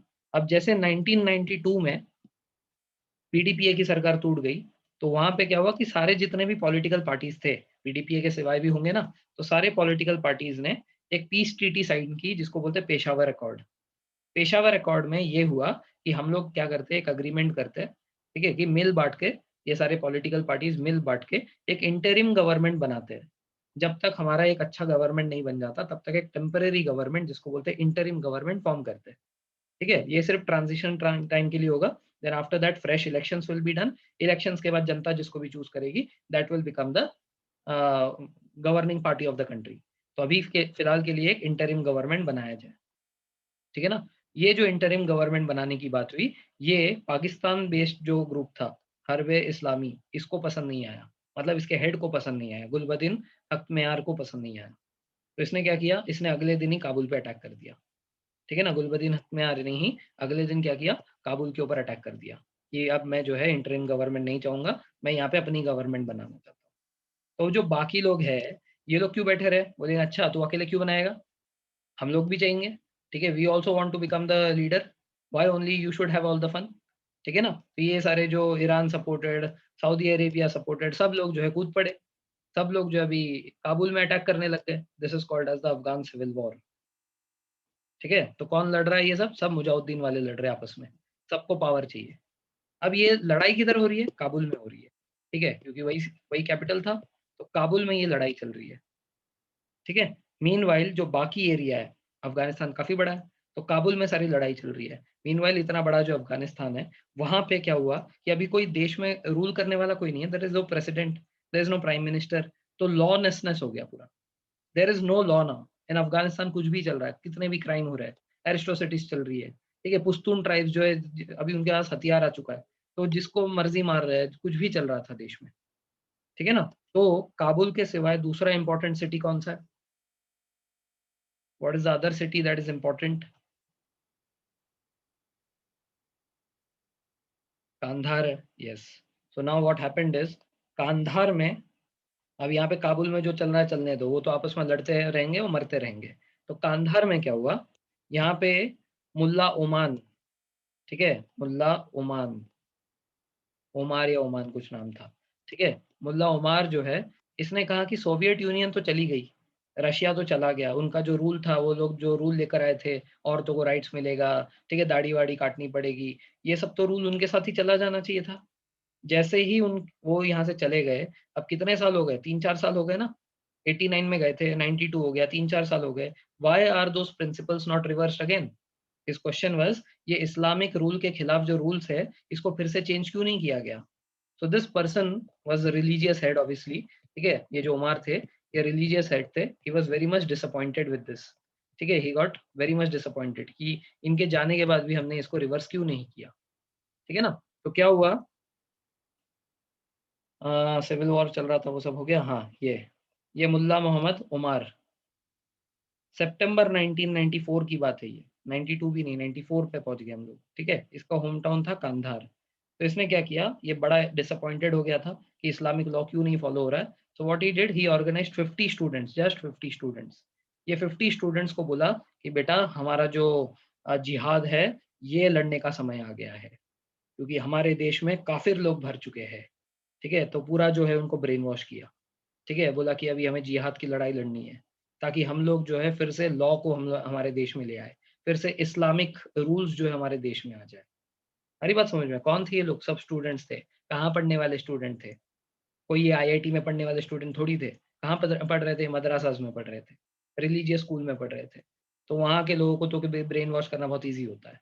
ठीक है, ये जो उमार थे, इसने क्या किया, 50 स्टूडेंट को ब्रेन वॉश किया, और इन्होंने कहा कि हमें जो है इस्लामिक लॉ को बचाना पड़ेगा, इसके लिए हमें जिहाद लड़नी पड़ेगी, हमें अफगानिस्तान को क्रिमिनल से मुक्ति दिलानी पड़ेगी। उसने कसम खा लिया, he pledged that I will get rid Afghanistan of the warlord and the criminals. मतलब सोच अच्छी थी, I am not saying that की सोच बुरी है इनकी। ठीक है ना, तो क्या हुआ कि इनके इरादे अच्छे थे, इसलिए 15,000 स्टूडेंट्स, करीब 3 महीने के अंदर 15,000 स्टूडेंट्स इस ग्रुप को ज्वाइन कर गए। ठीक है, और ये जो ग्रुप है, ये इसका नाम कैसे आया? कौन है ये बच्चे? स्टूडेंट्स है। ठीक है, क्या कर रहे थे? शिक्षा प्राप्त कर रहे थे। उर्दू में शिक्षा प्राप्त करने को क्या बोलते हैं? तालीम बोलते हैं। ठीक है ना, तालीम कहते हैं। क्या कहते हैं? तालीम। ठीक है, उर्दू में शिक्षा प्राप्त करने को, ये तालीम किसको दी जाती है? स्टूडेंट्स को। स्टूडेंट्स को क्या बोलेंगे उर्दू में? तालीब। ठीक है, तो तालीब मतलब स्टूडेंट, वो क्या प्राप्त कर रहा है? तालीम प्राप्त कर रहा है। ठीक है, तो ये जो ऑर्गेनाइजेशन है, किसके किसके थ्रू बनी है? तालीब्स के थ्रू बनी है, इसलिए इसका नाम क्या बन गया बच्चों? तालिबान। यही से उदय हुआ हमारे तालिबान का। और तालिबान के हेड कौन है? मोहम्मद उमार। ठीक है, इसने जो है ये ऑर्गेनाइजेशन फॉर्म किया। क्यों किया? ताकि ये सारे जो क्रिमिनल्स है, ये सारे जो काफिर है, इनको जो है वो लोग सबक सिखा पाए, लॉ दोबारा देश में ला पाए। ठीक है ना, अब देखो ये तालिबान जो है ना, ये तालिबान कोई नया ऑर्गेनाइजेशन नहीं था। This Taliban already got formed in Pakistan. अब क्या हुआ था ना, जब ये सिविल वॉर चल रहा था, बहुत सारे लोगों को मार दिए जा रहे थे, तो बहुत सारे जो रिफ्यूजीज थे, अफगान के जो रिफ्यूजीज थे, वो पाकिस्तान भाग गए थे। ठीक है ना, so many refugees from Afghanistan went to Pakistan. तो पाकिस्तान में जो रिफ्यूजीज थे ना, वहां पे ये रिलीजियस स्कूल में तालिबान पहले से बन चुका था। तो ये आप ये कह सकते हो कि ओमार ने तालिबान का ये अफगानिस्तान का ब्रांच स्टार्ट किया। तो this was a new branch started in Afghanistan. ठीक है ना? So Taliban was a old concept which started in Pakistan with the refugees of Afghans. ठीक है? हरी बात समझ में? तो इस तरीके से जो है तालिबान का उदय हुआ। तालिबान ने क्या कसम खाई कि हम लोग जो है ये जो भी यहाँ पे गलत काम हो रहे हैं इन सबको रोक देंगे, सारे क्रिमिनल को हटा देंगे and we will bring back the Islamic laws back to Afghanistan. ठीक है ना? तो ये अफगानिस्तान में लॉ लेकर आना चाहते थे। So on 3 November 1994 Taliban सरप्राइजली attack Kandahar. ठीक है? और कांधार को इन्होंने पूरा कैप्चर कर लिया। अब उमार जो है घर में था ना, वो तो उसने अपने घर में इसको स्टार्ट किया था। कांधार के अंदर अभी किसका रूल चल रहा था? पुश्तूनों का रूल चल रहा था। तो इसने क्या किया, इसके जो इतने सारे 15,000 16,000 बच्चे इकट्ठा हो गए, उसने क्या किया, पुश्तून को अटैक किया, कांधार अपने कंट्रोल में ले लिया। तो ये कॉन्कर्ड कांधार। उसके बाद कुछ समय के अंदर ही, ठीक है, 95 के जनवरी के अंदर ही बहुत हुआ। सर वेपन्स कहाँ से आया? अरे वेपन्स थे ना बाबा, दिया है ना इतना सारा अमेरिका ने। ठीक है? वही सब इधर-उधर से घूमकर उनको मिल रहा है। ठीक है? They had everything. तो by 4th of January 1995 what happened is they control 12 out of 28 Afghan provinces. Afghanistan को अगर आप देखोगे 28 प्रोविंसेस में बटा हुआ है, उसके 12 प्रोविंसेस तालिबान के अंडर में थे। अब गजब की बात ये है कि उनको लड़ना नहीं पड़ा ज़्यादा। ठीक है? तालिबान का नाम क्या हुआ था? तालिबान जो है एक प्यूरिफिकेशन करने के लिए आया है। ठीक है? अब देखो जो सिविल वॉर लड़ भी रहे हैं ना, जो पुश्तून, जो दूसरे ट्राइबल मैन ये सब सिविल वॉर लड़ भी रहे थे, 6 मिलिट्री ग्रुप्स जो आपस में लड़ भी रहे थे, उनमें भी कुछ-कुछ लोग ऐसे थे ना जिनको पता है कि ये गलत हो रहा है। They knew being in Kabul, they knew that what they are doing is wrong. ठीक है? सो व्हाट हैपेंड इज़ जब तालिबान इनको कन्फ्रंट करता, तो क्या है कि ये लोग अपने हथियार अपने आप डाल देते हैं। बोलते हैं हम आपसे नहीं लड़ेंगे। आप तो रिलीजियस प्रिंसिपल से आए हो लड़ने के लिए। ठीक है? हम भी तो मुसलमान हैं। हमें पता है कि हम गलत कर रहे हैं। तो क्या हुआ, they often surrendered without giving a fight. So what happened is धीरे-धीरे ये जो बिना लड़े सरेंडर कर रहे थे, ये भी तो तालिबान में जुड़ते जा रहे थे। आ रही बात समझ में? अब ये जो मिलिटेंट ग्रुप्स हैं, इनके पास भी तो हथियार थे। तो यहाँ से और हथियार आ गया इनके पास, और ज़्यादा लोग आ गए, जो ऑलरेडी मिलिट्री मैन थे, जो ऑलरेडी ये मतलब ट्रेन्ड थे। ठीक है? देखो यूएसए ने इनको ट्रेनिंग भी दी थी। 1 लाख पुश्तूनों को यूएसए ने खुद ट्रेन किया था। और कैसी ट्रेनिंग दी थी? जो हमारे इंडिया में जैसे है ना स्पेशल फ़ोर्स, वैसे ही अमेरिका में भी स्पेशल फ़ोर्सेस है। ठीक है? उनका मरीन कमांडोज़ होता है। तो वो मराइन मरीन कमांडोज़ की तरह इनको ये 1 लाख पुश्तूनों को इन्होंने ट्रेनिंग दी थी, समझ रहे हो? बहुत खतरनाक लोग थे ये। तो ये जो 1 लाख पुश्तून थे अब, ये अब तालिबान के अंदर आ गए। ठीक है? और धीरे-धीरे देखना यही लोग जो है बाद में यूएसए की बैंड बजाएँगे। जिनको पैसे देकर अभी बड़ा किया ना, अब खतरनाक जानवर पालोगे, बचपन में तो कुछ नहीं करेगा, बाद में वही जानवर जब बड़ा हो जाएगा तो काटेगा बहुत ज़ोर से। यही करने वाला है तालिबान अब धीरे-धीरे देखना। ठीक है? तो तालिबान अभी फ़िलहाल तो बहुत पॉपुलर था। ठीक है? Because what they did, they stamped out corruption, they curbed the lawlessness, they brought back laws and they made the roads and area feel safe. लोगों को सेफ्टी लगी तालिबान के अंडर में। ठीक है? इसलिए क्या हुआ, बहुत जल्दी इनको सत्ता मिल गया। बहुत जल्दी ये जो सिविल वॉर चल रहा था खत्म हो गया, सारे के सारे तालिबान में आ गए। In a bid to establish rule in Afghanistan, Taliban started shelling Kabul. अब इनका वो जो है ना बहुत बढ़ गया था। आत्मविश्वास एकदम इनका एकदम हाईएस्ट लेवल पे था। ठीक है? इतना आत्मविश्वास अपना रहेगा तो अपना कल ही जो है सीडीएस, एनडीए सब क्लियर हो जाएगा। ठीक है? तो ये लोग जो है अगले दिन चले गए और काबुल में जाके इन्होंने शेलिंग स्टार्ट की, मतलब गोला-बारूद चालू कर दिया। On 26 September they started and on 27 September 1996 they established Islamic Emirates of Afghanistan। देश का नाम फिर बदल दिया। इतना कंफ्यूजन क्रिएट करते हैं, एक नाम रखो ना। नहीं, देश का नाम फिर से चेंज हो गया। क्या हो गया? Islamic emirate of Afghanistan. किसने नाम दिया? तालिबान ने। अब इसके बाद तालिबान का रूल चालू होगा, तालिबानाइजेशन होगा। ठीक है? Now their rule stayed between 1996 to 2001। 1996 से लेकर 2001 तक रहा ये। ठीक है? तो इनको पैसे कहाँ से मिलते थे? कोई पूछ रहा था कुलदीप? हाँ। तो पैसे कहाँ से मिलते थे? हथियार कहाँ से मिलते थे? पाकिस्तान से, सऊदी अरेबिया से। प्लस पैसे का दूसरा सोर्स था इनका ओपियम, ड्रग्स बेच के। ठीक है? उनके देश में तो इल्लीगल नहीं है, तो बेच देते थे दूसरे बाहर के देशों में। ठीक है? And plus weapons were coming from Pakistan through ISI, but Pakistan के पास कहाँ से आया? वो खुद एक कंगाल देश है, तो उनको यूएस देता था। इस दौरान में ना यूएस बहुत क्लोज़ था पाकिस्तान के, बहुत ज़्यादा, ठीक है? मतलब इंडिया के खिलाफ भी यूएस उनको बहुत पैसे दिया करता था, पाकिस्तान को, तभी उनकी इतनी औकात थी, वरना इतने सारे वॉर करते ही नहीं कभी वो पाकिस्तान वाले, ठीक है? तो यूएस जो है बहुत सारा पैसा दिया, बहुत सारी वेपन्स दिया पाकिस्तान को, वहाँ से जो है तालिबान को मिलता रहा, ठीक है? अब क्या है, ये जो 6 मिलिट्री ग्रुप्स थे, ये मिलिट्री ग्रुप्स क्या अचानक शांत हो जाएँगे? They will not do anything. ये जो 6 मिलिट्री ग्रुप्स थे, 6 में से 2 मिलिट्री ग्रुप्स आपस में जुड़ गए। कौन? जो डिफेंस मिनिस्ट्री के अंडर में था, ठीक है? 2 मैंने बताया ना, 2 लोगों का नाम याद रखना, एक उज़्बेकिस्तान वाला, ठीक है? और दूसरा मसूद, ठीक है? तो ये दोनों आपस में आ गए साथ में, अहमद शाह मसूद और दूसरा अब्दुल रशीद दोस्तम।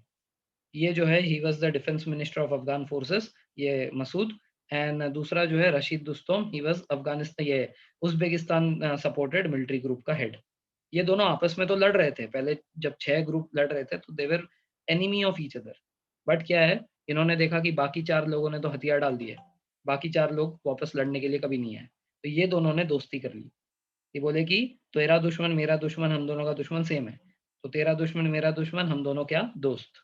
तो ये दोनों ने आपस में क्या किया, अलायंस बना लिया जिसको बोलते हैं नॉर्दर्न अलायंस, ठीक है? और इसका जो पार्टी फॉर्म हुआ उसको बोलते हैं यूनाइटेड फ्रंट। तो ये जो यूनाइटेड फ्रंट था, ये अकेले जो है तालिबान को टक्कर दे रहा था, ठीक है? अब देखो तालिबान जो है, अब 1992 की बात करें तो तालिबान कुछ था ही नहीं, देयर वाज़ नो नामो-निशान ऑफ तालिबान। तो ये जो 6 लोग थे, ये लोग लड़ रहे थे अलग-अलग एरिया में, ठीक है? ये 6 लोग हैं, ठीक है? ये हर्ब-ए इस्लामी, हर्ब-ए ये जो भी है अलग-अलग, ठीक है? So they were in different parts and they were fighting in Kabul, ये 1992, ठीक है?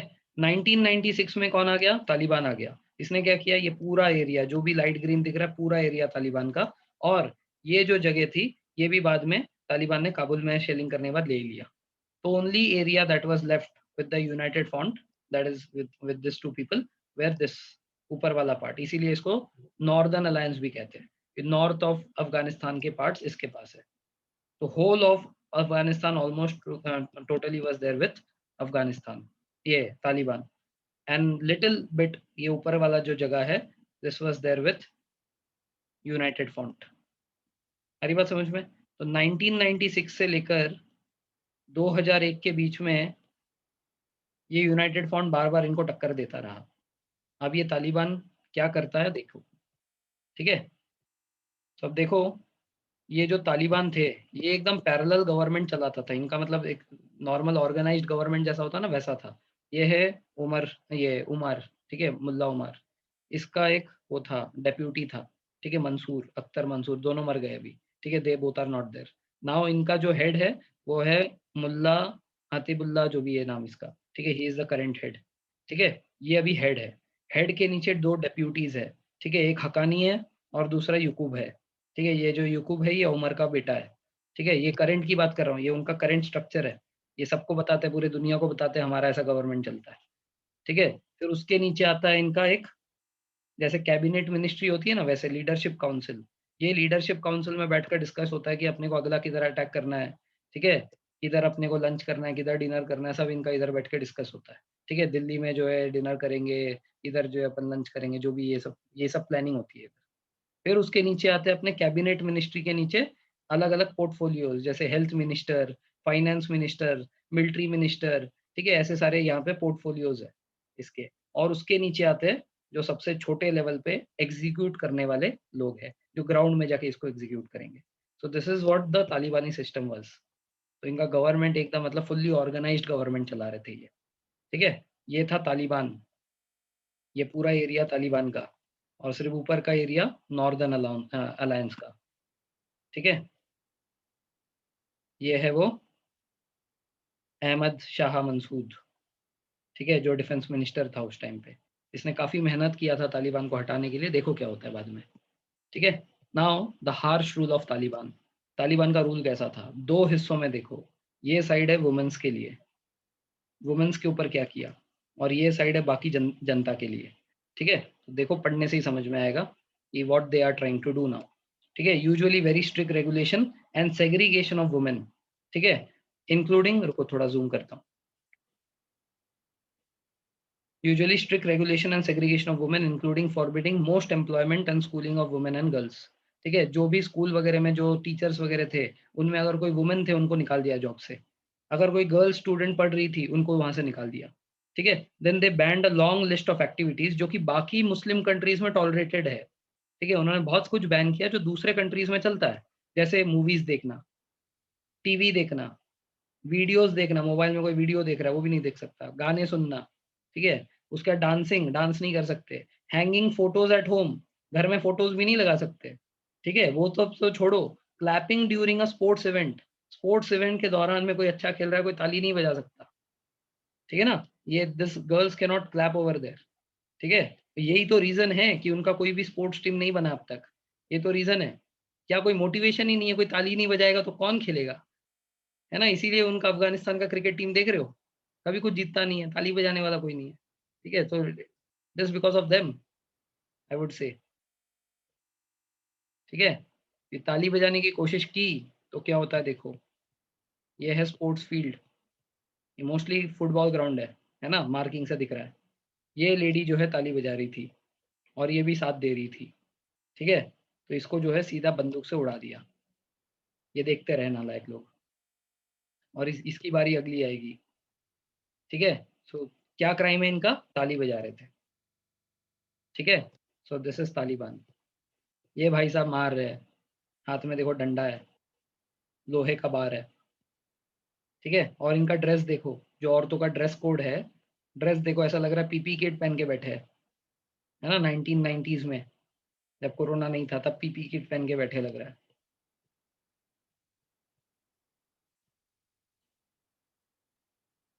तो क्या हुआ, इससे क्या हुआ कि सारे जो औरतें थे ये डिप्रेशन में चले गए। ठीक है, जो औरतें थे वो कहाँ चले गए, डिप्रेशन में चले गए। तो और क्या होगा, ऐसी हालत अगर कहीं यहाँ पे हो गई ना, तो औरतें तो क्या सुसाइड ही कर लेंगी, तो बहुत ज्यादा हार्श था। उसके बाद हेयर स्टाइल नहीं बना सकते थे कुछ।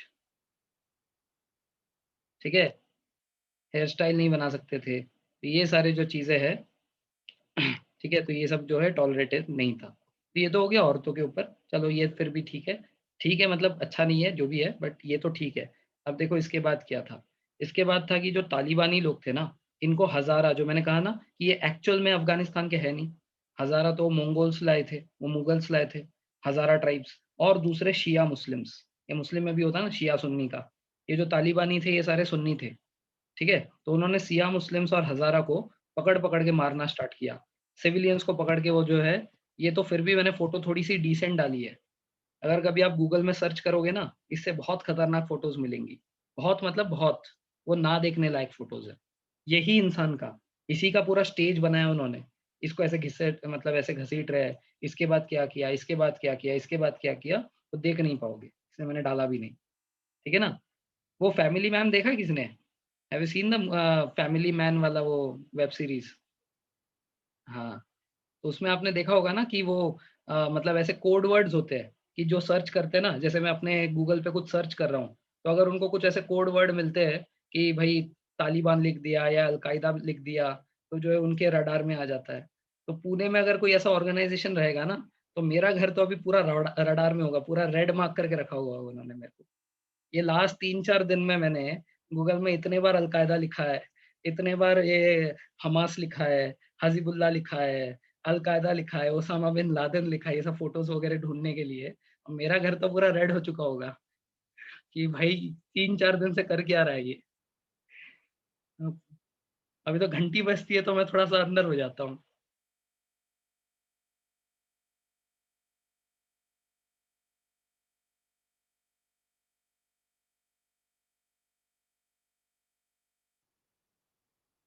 ठीक है, तो अभी क्या हो रहा है, अभी तालिबानाइजेशन चल रहा है। अब देखो, रहने देते उस टॉपिक पे रिसर्च, फिर हाँ हाँ, सोचो मत, मतलब उतना रिसर्च मत करो। ठीक है, तो तालिबान जो है, ये शिया मुस्लिम्स को और हजारा को पकड़ पकड़ के मारता था। ठीक है ना, तो क्या है कि ये सुन्नी जो है, सुन्नी मतलब सियास को जो है वो लोग बोले या तो आप कन्वर्ट हो जाओ सुन्नी में, या तो गेट कन्वर्ट टू सुन्नी, और बी प्रिपेयर टू डाई, या तो मरने के लिए तैयार हो जाओ। तो यही इनको जो है, यही इनके पास ऑप्शन था।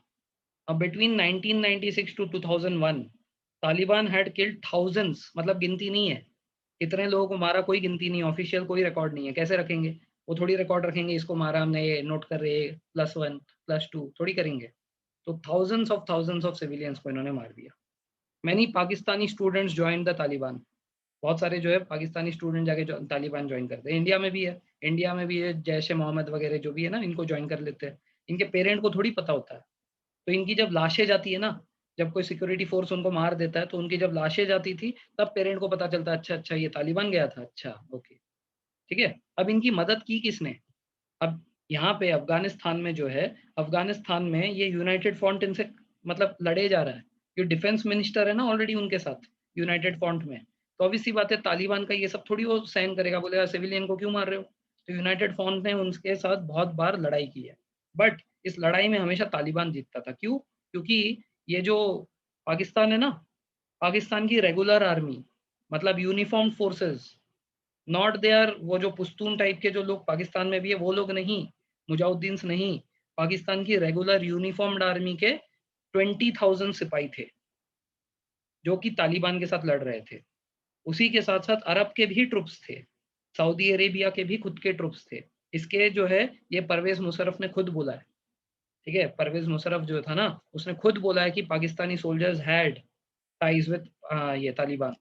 तो 28,000 सिपाही पाकिस्तान ने दिए थे, उसमें से 20,000 पाकिस्तान के रेगुलर आर्मी के थे और 8,000 जो थे वहाँ के ट्राइबल मिलिशिया थे, ठीक है ना? तो ये इसके वजह से जो है यूनाइटेड फ्रंट उनको कभी नहीं हरा पा रहा था। जब ट्रेन्ड आर्मी सामने से लड़ेगी, ठीक है? वो भी 2-2 कंट्री के, पाकिस्तान के और अरब के, तो कैसे जीत पाएँगे ये लोग, ठीक है? उसके बाद क्या है, उसके बाद ये तालिबान ने ओसामा बिन लादेन को वहाँ पे 055 ब्रिगेड, ये एक ब्रिगेड था, जो कि ओसामा बिन लादेन अल-कायदा का हेड है, ठीक है?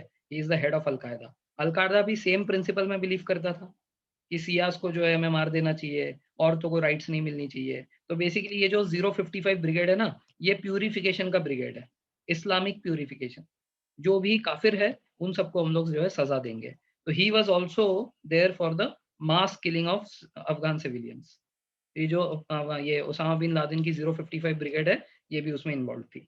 साथ ही साथ in this year 1996 to 2001 Osama bin के अल-कायदा को भी तालिबान ने उस ज़मीन में जगह दी थी और वो कभी भी इंटरनेशनल क्या बोलते हैं यूएन वगैरह के सामने कभी नहीं माना। तो अल-कायदा को भी उन्होंने जगह दी, ठीक है? अल-कायदा का हेड कौन? ओसामा बिन लादेन और एक और है ज़वारी, ठीक है? He was also there, he was the second in command, ठीक है? तो ये जो है तालिबान ने इन सबको अपने पास रखा था, ठीक है? अब क्या है, अब ये जो पूरा पीरियड है ना 1996 से लेकर 2001, उसी के बीच में 1999 में इंडिया का एक प्लेन हाईजैक हुआ था। पता है किसी ने सुना है? सीआई 826, ये काठमांडू से उड़ा था, ठीक है? काठमांडू से उड़ा था और दिल्ली आ रहा था। इसको हाईजैक करवा के फाइनली किधर लैंड हुआ था वो? कांधार में, ठीक है? Finally it landed in Kandahar. 300 something उसमें लोग थे। वैसे बचा लिया था सबको, बट उनके डिमांड क्या थे? 10 लैक्स अरब्स, 10 लाख अरब चाहिए था उनको पैसा, और 36 टेररिस्ट उनको चाहिए थे। They wanted to free 36 of their Talibani terrorist, जिसको इंडिया में जेल में डाल रखा था। ठीक है? उसमें से कुछ जो थे वो जम्मू कश्मीर में भी थे। ठीक है? वो तो क्या है कि अजीत डोभाल वहाँ पे आईबी के चीफ थे। इंटेलिजेंस ब्यूरो जो है ना, उसके चीफ उस टाइम पे अजीत डोभाल थे। उन्होंने अपना दिमाग काफ़ी लगाया था, काफ़ी अच्छा नेगोशिएशन किया, जिसके बाद सिर्फ़ 3 लोगों को छोड़ा। Only 3 people, 3 of the terrorist had to be left, 3 छोड़े थे, 3, ठीक है? उसमें से मसूद, ये जो इसका चीफ है, जैश-ए-मोहम्मद का जो चीफ है ना, हाँ, हफ़ीज़ सईद, ठीक है? उसके बाद ये मोहम्मद मसूद, ऐसा जो कुछ नाम है उसका, जो ये जैश-ए-मोहम्मद का चीफ है, ये दोनों को छोड़े थे उसमें। एक और था, तीसरे 3 लोग थे, ये शाहिद हसीब जो है, हाँ, अज़हर जाए, मसूद अज़हर, राइट, ठीक है? तो ये इन लोगों को छोड़ा गया था। उस टाइम पे इंडिया ने चीख-चीख कर कहा यूएसए को कि भाई वहाँ पे टेररिस्ट एक्टिविटीज़ हो रही है, रोको उनको। यूएस बोला, कौन टेररिस्ट? क्या होता है टेररिस्ट? ये तुम्हारी सब सब तुम्हारे दिमाग में है बस। जो होता है ना, छोटा बच्चा अगर कुछ बोलता है तो पेरेंट उसको मार के भगा देता है। नहीं, नहीं, ये सब तेरे दिमाग में है और कुछ नहीं। तो टेररिज़्म कुछ होता है ये मानते ही नहीं थे यूएस वाले, ठीक है ना? टेररिज़्म कुछ होता है, ये यूएस वाले कभी मानते ही नहीं थे। जब तक उनके उधर 9/11 का अटैक नहीं हुआ 2001 में, तब तक यूएस ने कभी माना ही नहीं कि टेररिज़्म कुछ है। तब तक इंडिया सिर्फ़ चीखता गया इंटरनेशनल फोरम में, ठीक है? तो ये सब किसने किया था? 9/11 का अटैक किसने किया? अलकायदा ने किया, ठीक है? तब जो है ये जो अमेरिकन्स है तभी उनकी घंटी बजी कि हाँ भाई टेररिज्म कुछ होता है, हमारे डिक्शनरी में नया वर्ड आ गया अब तो, ठीक है? So what happened is 45,000 Pakistani as well as al Qaeda forces again fought with united front. ये जो मसूद था, मसूद के यूनाइटेड फ्रंट के साथ इस बार 45,000 अल-कायदा और पाकिस्तानी ट्रुप्स ने मिलकर लड़ा। इसके वजह से कभी भी ये मसूद खान जीत ही नहीं पा रहा था। ये जो मसूद है ना, ये कभी नहीं जीत पा रहा था, ठीक है? तो इसलिए जो है अफ़गानिस्तान को we can say this is the breeding ground of terrorism. यहाँ से सारा टेररिज्म स्टार्ट हुआ है। ठीक है? तो आज हम लोग ये पाकिस्तान को क्यों दोष देते हैं? दिखेगा। देखो पाकिस्तान इसमें भी इन्वॉल्व्ड है ही। It's not that Pakistan is not involved over here. अब देखो कैसे ये चीज़ पाकिस्तान पहुँचती है। ये हो गया, तालिबान का रूल हो गया। Now what happened is al Qaeda's attack on US. तो पहले तो इसने 1998 में एम्बेसी में बॉम्बिंग की थी। वो छोटा था, वो उतना बड़ा बॉम्बिंग नहीं था। बट 9/11 में जो वर्ल्ड ट्रेड सेंटर पे जो एयर स्ट्राइक हुआ, ठीक है? और ये अल-कायदा ने जो उस टाइम पे जिहाद का वॉर ऑफ जिहाद घोषित कर दिया कि हम सारे काफ़िरों को मारेंगे, ठीक है? इससे जो है अमेरिका काफ़ी चिढ़ गया। अब इसने अल-कायदा मतलब ये ओसामा बिन लादेन ने क्यों मारा अटैक क्यों किया? वैसे सऊदी अरेबिया का बहुत अच्छा दोस्ती है यूएसए से, ठीक है? और ये जो ये है अपना ओसामा बिन लादेन है, ये सऊदी अरेबिया का है। तो even though they are very good friends, what happened? ये हुआ था कि यूएस ने 1999 से 2000 के बीच में, ठीक है? दिस 2 इयर्स 1999 से 2000 के बीच में ये सारे जो मुस्लिम कंट्रीज़ थे जैसे सीरिया, ठीक है? लेबनान, ये सारे वॉर्स में मतलब ये इनका झगड़ा था ही नहीं, बट फिर भी यूएस को तो आदत है नाक घुसाने की। तो सीरिया, लेबनान इन सारे जगहों में जाकर मुस्लिम्स को बहुत मारे थे। इससे जो है ये ओसामा बिन लादेन बहुत चिढ़ गया, ये मुस्लिम्स को क्यों मार रहा है? यूएस को इसमें घुसना ही नहीं चाहिए, क्यों घुस रहा है? ईरान के वॉर में भी यूएस आया था, इराक के वॉर में भी यूएस आया था, तो वहाँ से उसको गुस्सा आया था। ये जो है ये हमारे मुस्लिम्स को क्यों मार रहा है? खुद तो काफ़िर है, इसीलिए जो है उसने उड़ा दिया था उनको, ठीक है? फिर ये मसूद जो है, मसूद ने भी जाकर यूएन में प्ली डाला था, ठीक है? अब मसूद थक गया था, कितना लड़ेगा, ठीक है? क्योंकि वो अकेला नहीं है, वहाँ पे पाकिस्तान लड़ रहा है, वहाँ पे अल-कायदा लड़ रहा है और ये अकेला पड़ रहा है। इसने यूएन में जाके गुहार लगाई कि भाई समझो, बहुत ही खतरनाक चीज़ चल रही है यहाँ पे तालिबान में, इसको समझो टेररिज्म है ये और मुझे जो है मदद दो। I require some international forces here so that I can handle this situation, I can control this Taliban, ठीक है? तो मसूद ने 2001 में प्ली डाली थी। जैसे ही मसूद ने प्ली डाला, तो तालिबान ने उसको ऑफ़र किया कि तू आजा हमारे साथ आजा, हम तेरे को प्रेसिडेंट बना देंगे। Will give you prime minister, will give you presidentship. But Massoud जो था अच्छा इंसान है, is a good person. Massoud ने बोला मेरे मेरे लिए देश पहले आता है। मैं प्रेसिडेंट ही बनना होता तो पहले ही बन चुका होता। मुझे देश बचाना है, ठीक है? तो क्या हुआ, ठीक है, तेरे को नहीं आना, कोई बात नहीं, मसूद को मरवा दिया। ठीक है? मसूद को जो है उन्होंने सुसाइड बॉम्बिंग करके तालिबान ने मार दिया 2001 में। इसके बाद क्या हुआ, ये चीज़ जब मसूद भी मर गया ना, तब जो है यूएन ने सोचा कि हाँ भाई, सही में कुछ हो रहा है। ठीक है? तो यूएस के उस टाइम पे जो प्रेसिडेंट थे वो थे जॉर्ज बुश। जॉर्ज बुश ने बोला, वो अभी भी ज़्यादा कुछ नहीं बोल रहा है। जॉर्ज बुश ने सिर्फ इतना बोला, ओसामा बिन लादेन को और खालिद शेख को, ये दोनों 9/11 के मुजरिम हैं, इन दोनों को हमारे हवाले कर दो, हम तुम्हें कुछ नहीं बोलेंगे और सिर्फ अल-कायदा को बैन कर दो। ये जो तालिबानी है ना, उनको बोला, उनको ये नहीं बोला कि तुम अपने ऑपरेशंस बंद कर दो, कुछ बोलो, कुछ नहीं किया।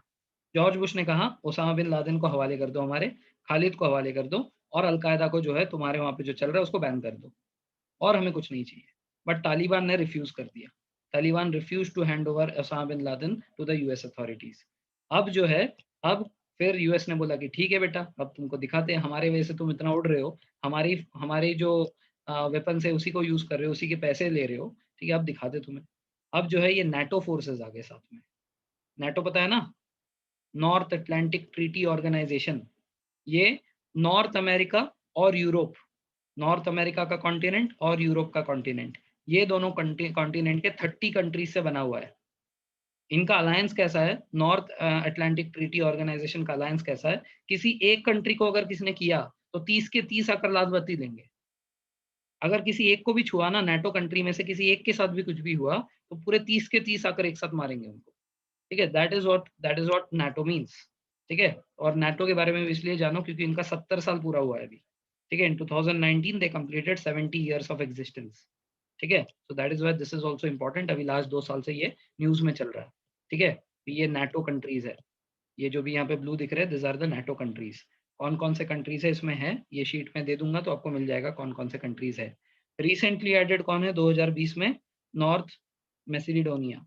ठीक है, this is the recently added country, this made it 30, पहले 29 थे। ठीक है, ये इनका हेडक्वार्टर है। हेडक्वार्टर किधर है इनका, बेल्जियम में, ब्रुसेल्स बेल्जियम। ठीक है, ब्रुसेल्स बेल्जियम में नाटो का हेडक्वार्टर है। ठीक है, तो नाटो फोर्सेस को अब अफगानिस्तान भेजे गए और इस ऑपरेशन का नाम दिया ऑपरेशन एंड्योरिंग फ्रीडम। ठीक है, इस नाटो फोर्सेस के तहत अमेरिका और ब्रिटिश के स्पेशल फोर्सेस अफगानिस्तान उतरे। ठीक है, फिर इनकी रॉयल एंट्री हुई एकदम रजनीकांत स्टाइल। ठीक है, ये इनकी एंट्री। ठीक है, दिख रहा है, पहचानते हो इस एयरक्राफ्ट को, इस हेलीकॉप्टर को। ये आ गए अफगानिस्तान के जमीन में। Yes, this is Chinook. Yes, अरे अपाचे नहीं है रे, कैसा रे तू, क्या ऑफिसर बनेगा। ठीक है, सो दिस इज चिनूक। ये चिनूक से सब लोग ऐसे उतरे। This are the forces, they took over the various parts of Afghanistan. ठीक है, हॉट डेजर्ट, कोल्ड डेजर्ट, सब जगह। अपाचे फाइटर हेलीकॉप्टर है, हाँ हेलीकॉप्टर ही है, फाइटर हेलीकॉप्टर है। ये सारे जो है नाटो के फोर्सेस इधर आ गए। अब ये लोग जो है तालिबान को खुदेड़ने वाले हैं एकदम। ठीक है, इसलिए देखो अब मैप देखो, तालिबान का किस तरीके से क्या हाल हुआ। 92 में कुछ नहीं था, 96 में काफी जगह ले ली, 2001 में तो बहुत ज्यादा जगह ले ली। ठीक है, ऑलमोस्ट पूरा ही इनके पास था।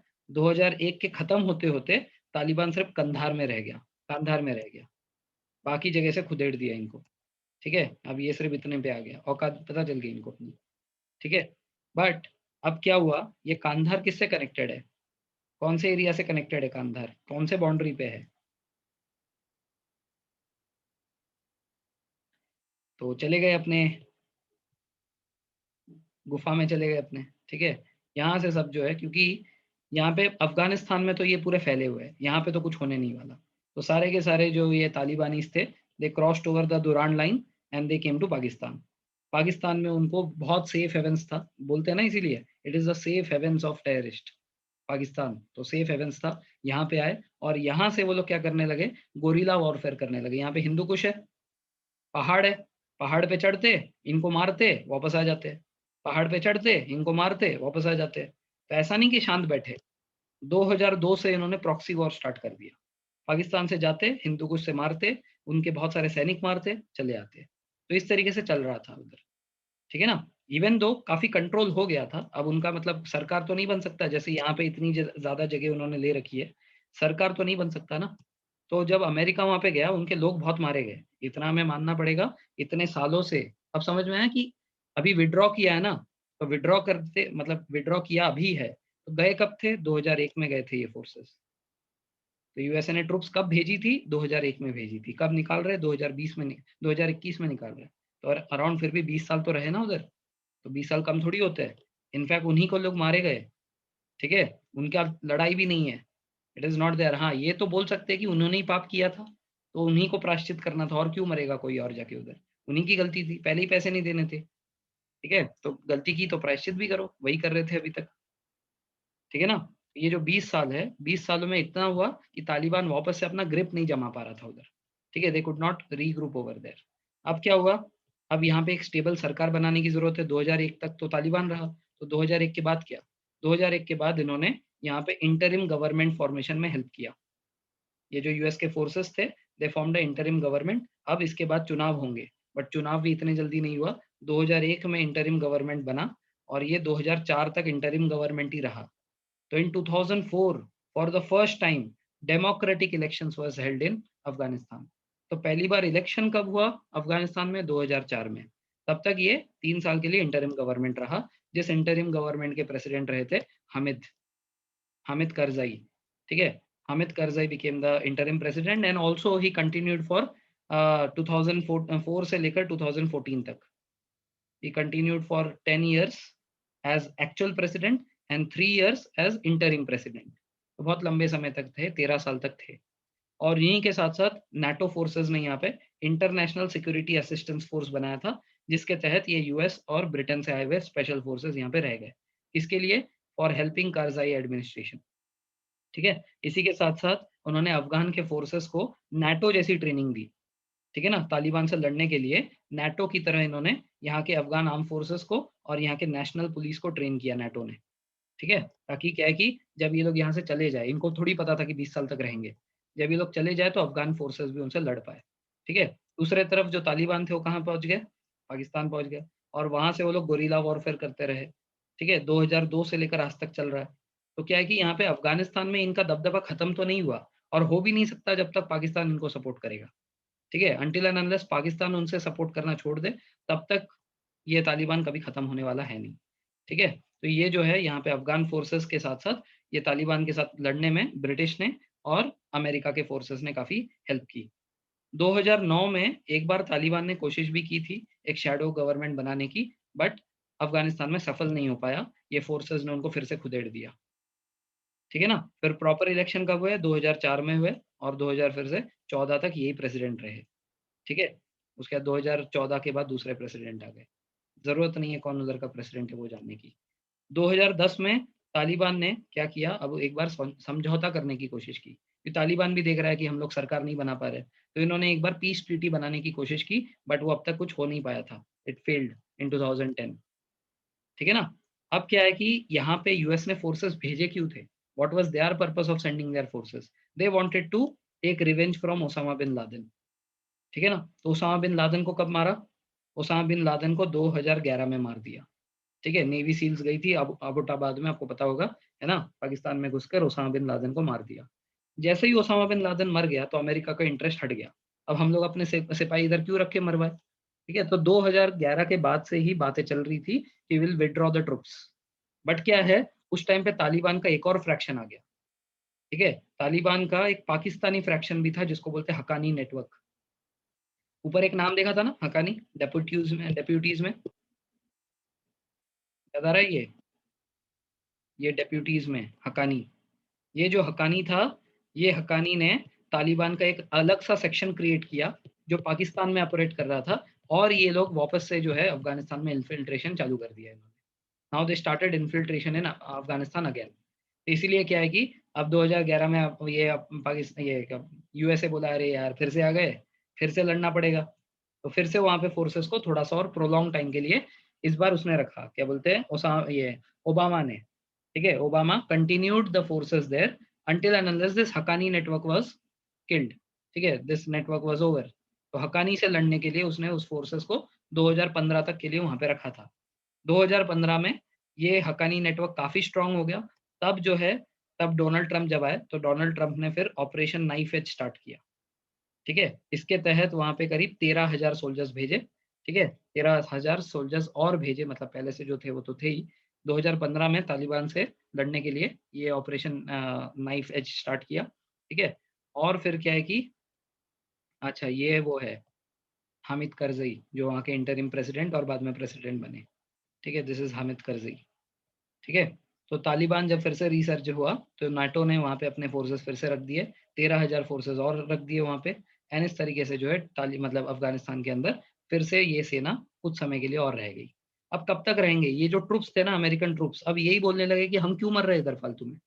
हमारा जो मेन टारगेट था ओसामा को मारना वो तो हो चुका। अब 2020 आ गया था। 2020 में ये ट्रूप्स ने ये बोला कि अब हमें यहाँ से निकालो, हम फालतू में मर रहे हैं यहाँ पे। ठीक है ना? तो अभी 2020 में करीब यहाँ पे 8400 ट्रूप्स थी, ठीक है? By 2020 there were 8400 troops in Afghanistan. Now they did not want to stay there, ठीक है ना? अब क्या है कि ये जो डोनाल्ड ट्रम्प है, उसने वहाँ उसको इलेक्शन जीतना था ना मेनली, ये सब तो इलेक्शन के लिए करते हैं, ठीक है? तो 2020 के एंड में ही चुनाव था, तो 20 के एंड में चुनाव था तो उसने जो है ये सोचा कि अगर मैं यहाँ के आर्मी की मदद करूँगा, इनको वापस लेकर आऊँगा, तो मुझे जो है वाई-वाई मिलेगी, देश में मुझे बहुत सारा वोट मिलेगा। तो इसके चलते उसने क्या किया, उसने प्रॉमिस किया कि yes, will get each and every soldier back from Afghanistan, ठीक है ना? इसीलिए उन्होंने तालिबान के साथ एक पीस ट्रीटी साइन की, ठीक है? एक न्यूट्रल जगह में मिले क्योंकि ये भी जानता है, ट्रम्प भी जानता है अगर सच में जाऊँगा ना अफ़गानिस्तान में, तो ज़िंदा आऊँगा कि नहीं पता नहीं। इसलिए एक न्यूट्रल जगह में मिले दोहा में। दोहा किसका कैपिटल है? कतार का। तो यहाँ पे मिले ये लोग तालिबान के साथ और यहाँ पे एक पीस ट्रीटी बनी, जिस एग्रीमेंट का नाम है agreement for bringing peace to Afghanistan. Treaty का नाम भी बहुत बड़ा है, ठीक है? तो इसको दोहा अकॉर्ड भी कहते हैं। तो इस ट्रीटी के तहत ये डिस्कशन हुआ, तालिबान के साथ यूएस ने समझौता किया, ठीक है, कि तुम जो है टेररिज्म बंद कर दोगे। चोर को बोला चोरी बंद कर दे बेटा, और चोर बोला यस, मैं आज से पूरी चोरी बंद कर दूंगा। ठीक है, समझ ही रहे हो क्या हो रहा होगा।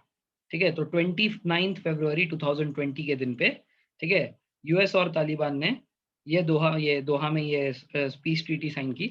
ठीक है, they signed a peace treaty which was supported by, support भी कौन कर रहा है, चाइना, रशिया, पाकिस्तान, इन लोगों ने मंजूरी ली। हाँ हाँ, हम साथ हैं इनके। ठीक है, हम मंजूरी देते कुछ नहीं करेंगे, चाइना, रशिया, पाकिस्तान, ठीक है, ये लोग उसके वो है, ठीक है, दे आर द सपोर्टर्स। इन्होंने चाहा कि हाँ इनके बीच में पीस होना चाहिए। ठीक है, तो प्रोविजन ऑफ द डील क्या था? Provision of the deal is USA withdrew its troop from Afghanistan completely, जो है, ठीक है, कंप्लीटली जो है अपने ट्रूप्स निकाल देंगे। दूसरी तरफ तालिबान ने प्लेज किया, प्रॉमिस किया कि हम लोग अलकायदा को यहाँ से उठा देंगे पूरे तरह से, अलकायदा पूरा खत्म, and we will also not allow any other terrorist activities to take place over there, and also we will not conduct any terrorist activities. ठीक है, तो पीस टॉक हुआ। ठीक है, तालिबान ने भी एकदम मस्त मस्त मुस्कुराते हुए कहा कि हम भी कोई टेररिज्म नहीं करेंगे, किसी को इधर टेररिज्म करने भी नहीं देंगे। तो यूएस ने बोला कि ठीक है, हम अग्री करते हैं, हम लोग जो है 14 मंथ्स का टाइम लेंगे, पहले हम लोग अपने फोर्सेस को कुछ कम करेंगे, और अगर 14 मंथ के बाद हमने ये देखा कि तुम जो है पूरे तरह से अग्रीमेंट फॉलो कर रहे हो, तो हम लोग बाय द एंड ऑफ 2021 सारे ट्रुप्स वहां से खाली कर देंगे। पहले बात हुई थी एंड ऑफ 2021, तो बीडन ने तो उसको अभी आकर बोला कि हम लोग 11 सितंबर तक ही निकाल लेंगे। ठीक है, तो 14 मंथ्स की बात हुई। ठीक है, विद इन 135 डेज उन्होंने 5 मिलिट्री बेसेस बंद कर दिए। ठीक है, with in 135 days 5 military bases were already remove from Taliban. ठीक है, ऑन 27 अगस्त 2020। अब देखो क्या हो रहा है, ये है वो, ठीक है, दिख रहा है agreement for bringing peace to Afghanistan, दोनों जो है साइन कर रहे हैं। ठीक है, ऊपर हमने एक फोटो देखा था, गले मिल रहे हैं, गले भी मिल रहे थे, एक फोटो तो था ऐसा, ये वाला। ठीक है, कितने हंसते हुए मुस्कुराते हुए कह रहा होगा हाँ हाँ कल से टेररिज्म बंद। ठीक है, ये बोल रहा पक्का ना, बोला हाँ हाँ बिल्कुल पक्का। ठीक है, अब देखो आफ्टर माथ क्या है, व्हाट हैपेंड। ऐसा है, जिस दिन इन्होंने ट्रीटी साइन की उसके 45 डेज के अंदर ही, ठीक है, जिस दिन ट्रीटी साइन हुई उसके 45 डेज के अंदर ही इन्होंने जो है अफगान फोर्सेस के ऊपर आक्रमण कर दिया, तालिबानियों ने, जिस दिन साइन हुआ उससे 45 डेज बाद। और ऐसा देखा गया, ट्रीटी साइन होने के बाद जो पीरियड था, मतलब फरवरी से लेकर सितंबर का, ऐसा मान लो ये जो पीरियड था 2019 में, सेम पीरियड ऑफ 2020 में 70% टेररिज्म एक्टिविटीज बढ़ गए थे तालिबान के। बट अब ऐसा है ना कि यूएस को अपना पल्ला झाड़ना था। अब वो दिखा देंगे, देखो ट्रीटी में लिखा है कि वो लोग जो है किसी के ऊपर जो है टेररिज्म नहीं करेंगे, अब लिखा है तो लिखा है। अरे बात समझ में। तो क्या हुआ, 70% टेररिज्म बढ़ गया 2019 के कंपेयर में 2020 में। बट बिडेन ने तो बोला कि नहीं नहीं, उन्होंने तो बोला है, गारंटी दिया है कि नहीं करेंगे। तो बिडेन ने बोला कि हमको उनके ऊपर पूरा भरोसा है। तो एंड ऑफ 2021 क्यों, 11 को ही, 11 सितंबर को ही, क्योंकि 9/11 का एनिवर्सरी है ना, 9/11 के 20 साल पूरे हो जाएंगे 11 सितंबर को। इसीलिए इसी शुभ घड़ी पे हम अपने ट्रुप्स को वहां से बाहर निकाल लेंगे। अब तुम अपना अपना देख लो, जो मोदी जी ने हमारे साथ किया, वैक्सीन को देते वो एक दिन आए थे ना टीवी पे, तो इन शॉर्ट वही बोल के गए थे, देखो भाई मित्रों अपना अपना देख लो। तो यहाँ पे बिडेन ने भी हमारे साथ यही किया, हम तो अपने ट्रुप्स निकाल रहे हैं, अब तुम अपना अपना देख लो। अब क्या हुआ ना, तालिबानों का तो आपने देख ही लिया कि औरतों के खिलाफ ये क्या करना चाहते हैं। ठीक है, तो ये जो स्कूल का अटैक हुआ था, बताओ किसने किया होगा, जिसमें 68 गर्ल्स मर गए, 68 गर्ल स्टूडेंट वे डाइड। ठीक है, किसने किया होगा, और इसी बात है, तालिबान ने किया। तालिबान ने उसका रिस्पॉन्सिबिलिटी भी क्लेम किया है कि वी हैव डन इट, और वो गर्व से बोलते हैं कि हमने किया है। तो ये जो एक्टिविटीज है ना इस रीजन में बहुत बढ़ने वाली है। अब देखो 2021 में ये हाल है, this is as of April 2021। Taliban जो है कुछ कुछ एरियाज में फिर से आ गया, ये जो आपको येलो दिख रहा है ना, दिस आर तालिबानी प्लेसेस। अब बहुत स्कैटर्ड है, इधर उधर है, थोड़ा थोड़ा थोड़ा थोड़ा। अब क्या होगा, आगे का मैं बताता हूँ, future, I am the future teller now. ठीक है, व्हाट विल हैपन, धीरे धीरे ये पूरा येलो हो जाएगा। एक बार ये पूरा येलो हो गया तो हम सभी के लिए टेररिज्म का खतरा बढ़ जाएगा, क्योंकि हम ही इसके पास है। अमेरिका तो बहुत दूर है, ये पाकिस्तान तो इनकी हेल्प करता ही है, तो इसको भी इसी का पार्ट मान लो। और इसके जस्ट नेबर कौन है, हम। ठीक है, ड्रग एक्टिविटीज बढ़ जाएंगी, टेररिज्म हमारे देश में बढ़ जाएगा, यही होने वाला है। अब क्या था ना, इंडिया ने बहुत ज़्यादा इन्वेस्टमेंट कर रखा है, ठीक है? इंडिया ने अफ़गानिस्तान में बहुत ज़्यादा इन्वेस्टमेंट कर रखा है। There is a project called as TAPI, TAPI, Tajikistan, Afghanistan, Pakistan, India. एक गैस पाइपलाइन बन रही है। There's a gas pipeline which comes from ये तुर्कमेनिस्तान, तज़ाकिस्तान नहीं, तुर्कमेनिस्तान, तुर्कमेनिस्तान से होते हुए इंडिया आ रहा है ऐसे। अब ये सब में इंडिया ने बहुत ज़्यादा इन्वेस्टमेंट कर रखा है। क्यों? क्योंकि इंडिया को लगता था जब तक यहाँ पे यूएस फोर्सेस है, वहाँ की गवर्नमेंट स्टेबल है। तो जब तक स्टेबल गवर्नमेंट है, हमारे इन्वेस्टमेंट जो होंगे वहाँ पे अरबों-अरबों के इन्वेस्टमेंट है भई हमारे। जब तालिबान आ जाएगा, तो इन्वेस्टमेंट हम करेंगे कैसे? कल को बॉम्ब से उड़ा देंगे वो लोग उसको। तो इतना जो हम लोग इन्वेस्टमेंट कर रहे हैं, ठीक है? इतना जो हम लोग दोस्ती का हाथ बढ़ा रहे हैं अफ़गानिस्तान के साथ, जब तालिबान आएगा तो ये दोस्ती कहाँ की रहेगी? और वो लोगों को तो क्या है, 2 बॉम्ब से उड़ा देंगे सब कुछ वो। तो इतना-इतना जो हमने पैसा फूँक रखा है ना उस देश में, सब बर्बाद हो जाएगा, ये होगा फ्यूचर। जैसे ही देखो 11 सितंबर के बाद यही होने वाला है। This is going to happen, now the world of terrorism is going to rise, ठीक है? तब तक हम लोग ऑफ़िसर बन जाएँगे। हाँ, तो देखो तो फिर वे फॉरवर्ड क्या है कि जिस तरीके से यहाँ पे यूएस ने अपने फोर्सेस भेज रखे थे, इंडिया भी यहाँ की शांति के लिए अब उन लोगों को निकाल देंगे तो हमें जाना चाहिए। अब क्या आप मरने के लिए तैयार हो? क्योंकि ये तो तय है कि मरने वाले हैं। ये जो वहाँ के लोग हैं ना, उन लोगों को उस एरिया में वॉर करना हमसे अच्छा आता है। ये अमेरिकन्स क्यों मर रहे थे? Why these Americans were getting killed? Because that region was not very well known to them. Taliban उनके ऊपर गोरिल्ला अटैक कर रहा था। हाँ, हाँ, नाटो भी आ गया ना, नाटो किसके इशारों पे चलता है? नाटो तो उन्हीं के इशारों पे चलता है, यूएस के इशारों पे। उन्हीं के इशारों पे गया था वहाँ पे, ठीक है? So this is going to be the future. तो I hope the topic is clear to you. काफ़ी लोग छोड़ गए होंगे बीच में। अरे नहीं, काफ़ी लोग हैं।